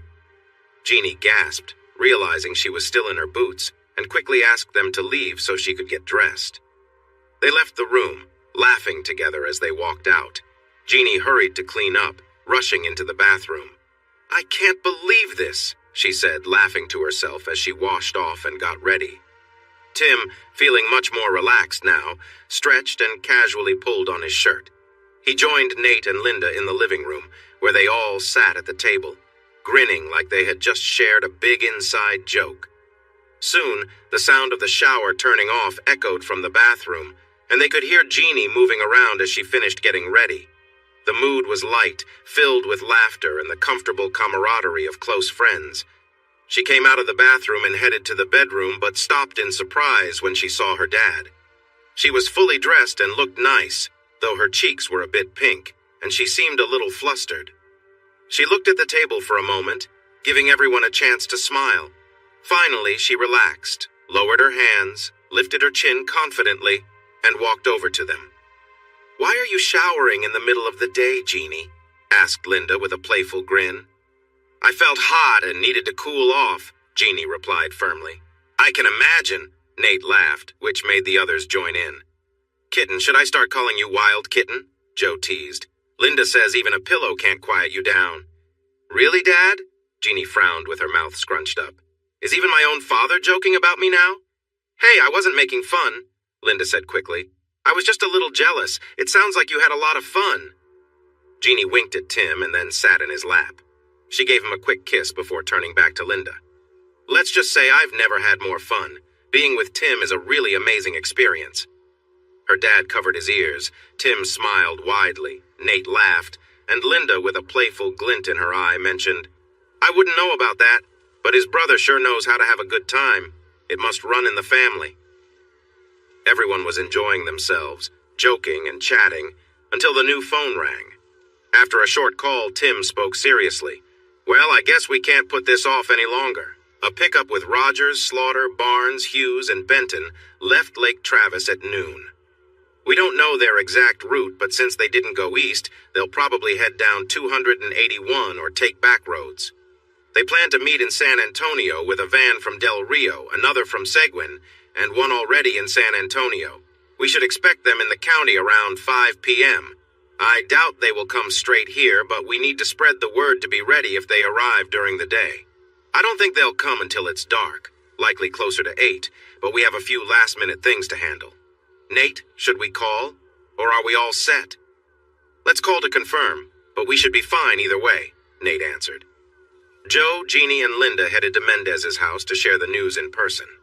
Tim and Nate went to the oil storage tanks on the hillside, attached the hose to the valve, laid it out all the way to the creek, and connected everything. All that was left was to open the valve and turn on the pump at the well. They checked each spot to make sure everything was set up properly and looked over the lights on both sides. Everything seemed fine, so they drove to the shed. The sheriff arrived just before them and greeted them as the Kelly Boys. He walked over to a group of men sitting on hay bales, chairs, and benches, carrying a canvas bag, which he placed on a table. He greeted each man by name and then casually spoke to the group. It's great to see Jose and Jesse relaxing on their days off. They mentioned you guys were going wild hog hunting tonight and might go fishing tomorrow after you process the pigs. Sounds like a good time. And I wish I could join you, but work keeps me busy. Looking at Tim, he added, You're even more alone out here than usual. I got your neighbors to head into town for a couple of days. I doubt I'll have much luck with Dora, Daniel, and the others, but we heard today about a group of 5 criminals wanted in the Austin area for some serious charges. They claim they have teamed up with a new gang. They call themselves Los Angeles del Diablo now, but they've been around for a while. They used to cause trouble in this county a few years back before moving on. Now they claim parts of the counties near US 90 west of San Antonio and the Del Rio area. They are known to deal in illegal drugs and human trafficking, and they also make questionable films. The 5 criminals may be working with the Devil's Angels, but we aren't sure how or why they teamed up. This is just a rumor for now, but an informant tells us they plan to hunt down a man and kidnap a woman in our county. The man is said to be the leader of a rival gang they are feuding with, and the woman is the ex-wife of one of the criminals. Los Angeles thinks if they succeed, they can regain power in these counties, buy off or scare the law enforcement, and improve their smuggling routes. Getting rid of law enforcement won't happen, but local sheriffs agree that if we deal with this quickly, everyone here will be safer. We are doing patrols and have secret watchers along county roads, and we are moving some people who are alone into town until this situation calms down. As I said, all the neighbors around here are already in town, so that just leaves you guys. He paused, acknowledging the 5 women who had just arrived and were listening. And ladies out here. I know most of you have homes in town or people you can stay with if you want to be safe. Is anyone ready to head into town? Nobody moved, so he went on. I didn't think so, so I brought some advanced handheld radios. You can use them to talk if you see someone. They're set to a frequency that no one else can hear, so you can communicate among yourselves. If you need to reach us, one of the deputies can help you with the right frequency. He scanned the group and joked, No drinking beer today? That's probably for the best. Mixing drinking with hunting could lead to mistakes and accidents. It's also good that you have a couple of nurses with you for any unexpected issues. He nodded to the men, tipped his hat to the women, and said, Well, I need to get back to work. Gentlemen and ladies, take care. The sheriff opened the door to his vehicle, paused for a moment with a grin and said, "I almost hope those troublemakers show up. I've heard tales about the Pandilla Tasajillo and Los Ratones de la Brasada. They might not be pleased to see you all planning to take over their area. If they do take action, I'm betting on them. Stay safe, look out for each other, and remember to duck if anyone fires a shot at you instead of a hog." By 5 o'clock, the serving table was filled with everything needed for soft tacos, and the coolers were packed with soft drinks. The group had grown to 48 men, with a dozen women around. They ate, chatted, reviewed their plans, and then split into 6 teams to discuss their roles. The women set up several cots and opened 2 boxes of medical supplies. By 6 o'clock, half of Los Ratones moved out toward the south side of the ranch, while the other half was driven north in trucks. Tim, Jeannie, and Joe took their vehicle to the gate, where a small bulldozer was parked. A large sign there read, "No trespassing intruders will be prosecuted. Armed intruders will be killed." A new banner next to it asked in both English and Spanish, "Do you believe in heaven and hell? If you go past this sign, you will find out for sure." Tim could see the tops of portable light towers, but knew they would be hidden if you entered at night. When they reached the small creek before the hill where the ranch house stood, they noticed a mix of water and oil slowly flowing downstream toward a dam to the south. The dam held water back all the way to the northern edge of the property, creating a raised road with a large pipe beneath it. "It's all ready," Joe said. "We've done our planning and preparation, and we're as set as we can be before things get started. You know the saying, men plan, the gods laugh? That's why we've looked at so many options, even though we feel confident we can stick to our main plan.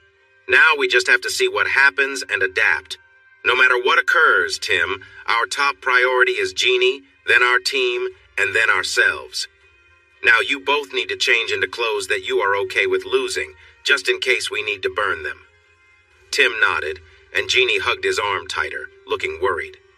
Waiting was hard, but the radios helped them manage last-minute questions and problems. As the night fell, countless stars came out in the dark sky. The night sky in South Texas was clear, just like it was for the early explorers.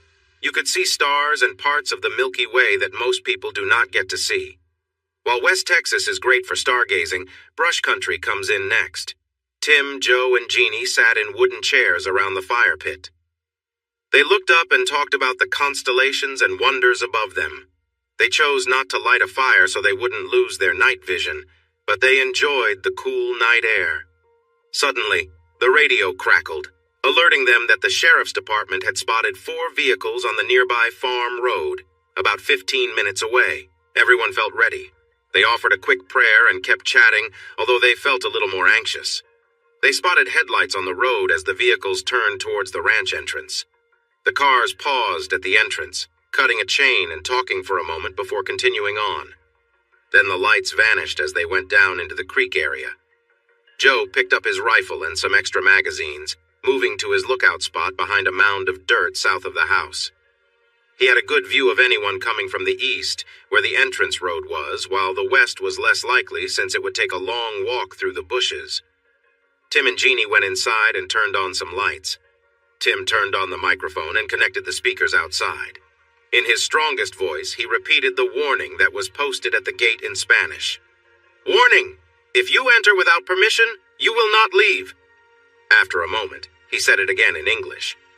Jeannie pressed play, and the echoing sound of the Deguelo music flowed across the ranch. The newcomers wouldn't know what it meant, but others would understand. No mercy. The bugles and drums played the music that once echoed at the Alamo, while the darkness began to shift. A glow rose from the creek, which Daniel and Chai had set on fire.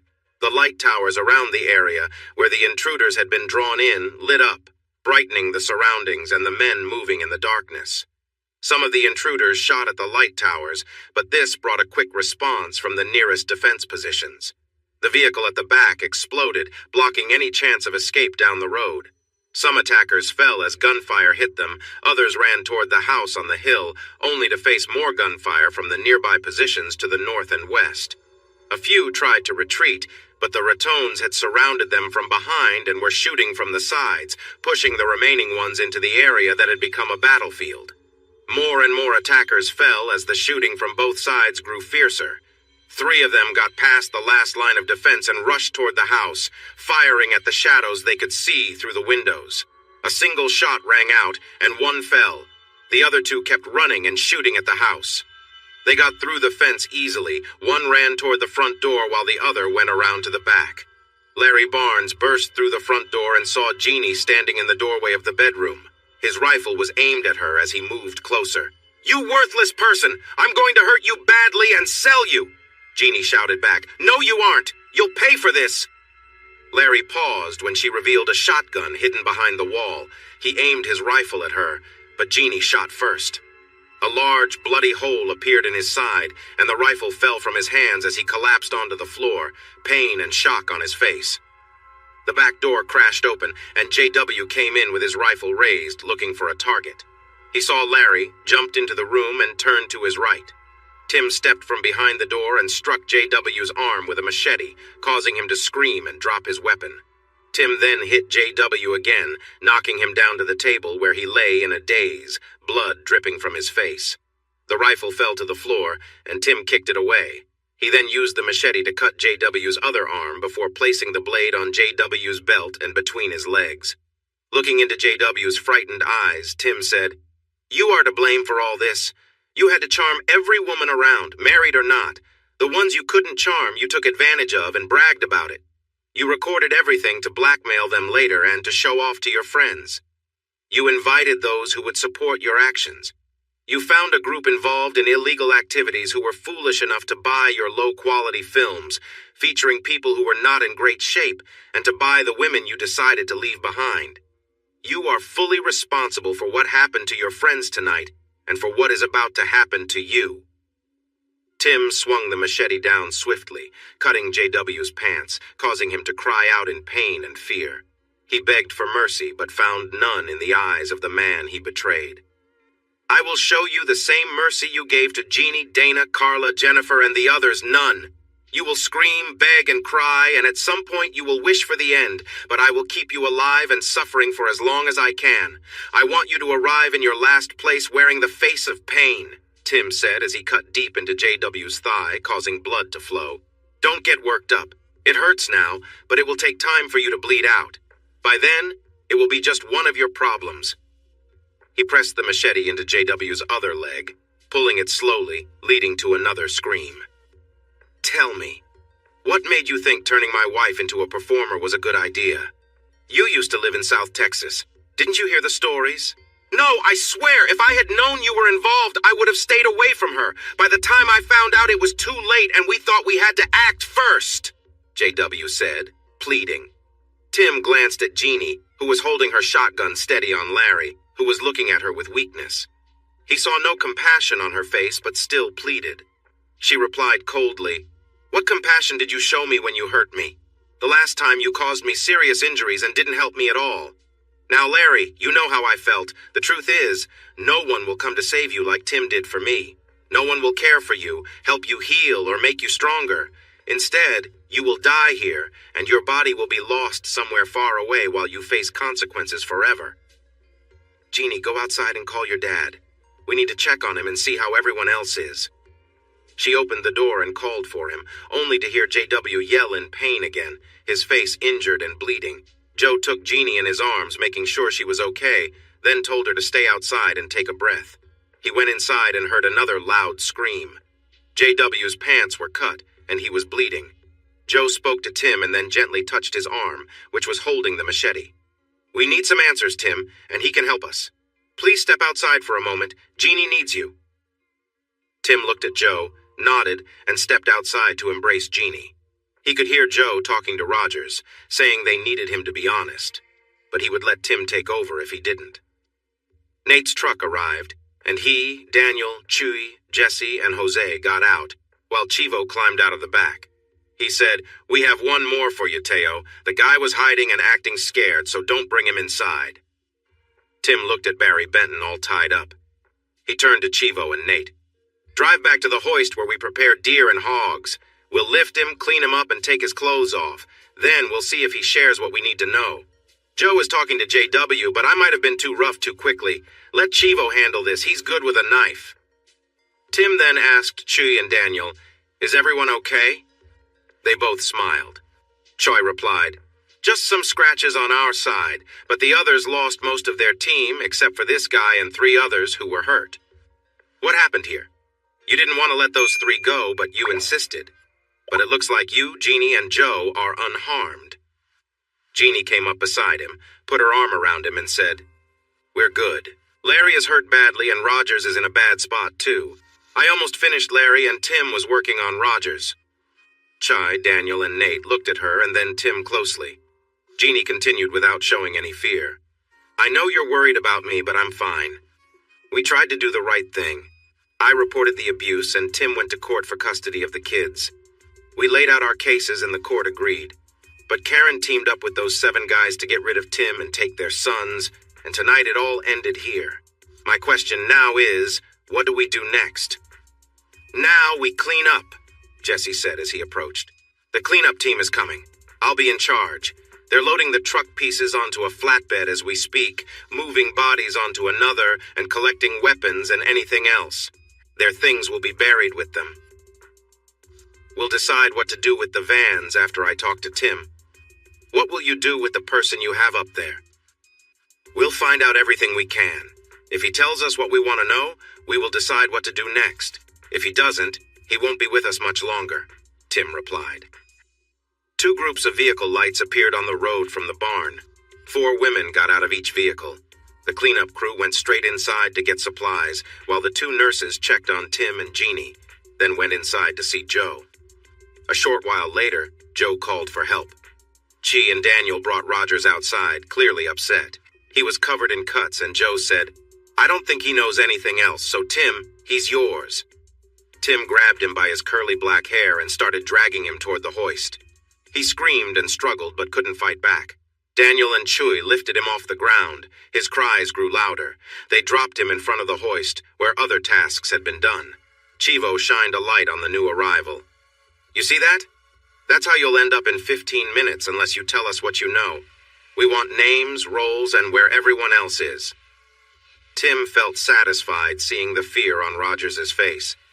"Take your time with this, but make sure he tells us everything. I haven't decided yet whether to let them go or make sure they can't talk again, so keep them alive if you can. But if they don't cooperate, make sure it's over for them in the worst way." 2 hours later, the place was clean, though it smelled of bleach. Jeannie and Tim had blood on them and went to clean up. They changed clothes and tossed their old clothes into the burn pile. The remains of JW's pickup were gone, along with all the other evidence. Neither Rogers nor Benton made it through questioning, but both shared a lot of information for the recorder. Ranger Boyd would want to know about the others involved. The 2 deputies talked to someone, and soon all 3 vans left with the remaining members. Jeannie and Tim stayed outside, letting the work crews finish their jobs. Everyone else was gone except Joe.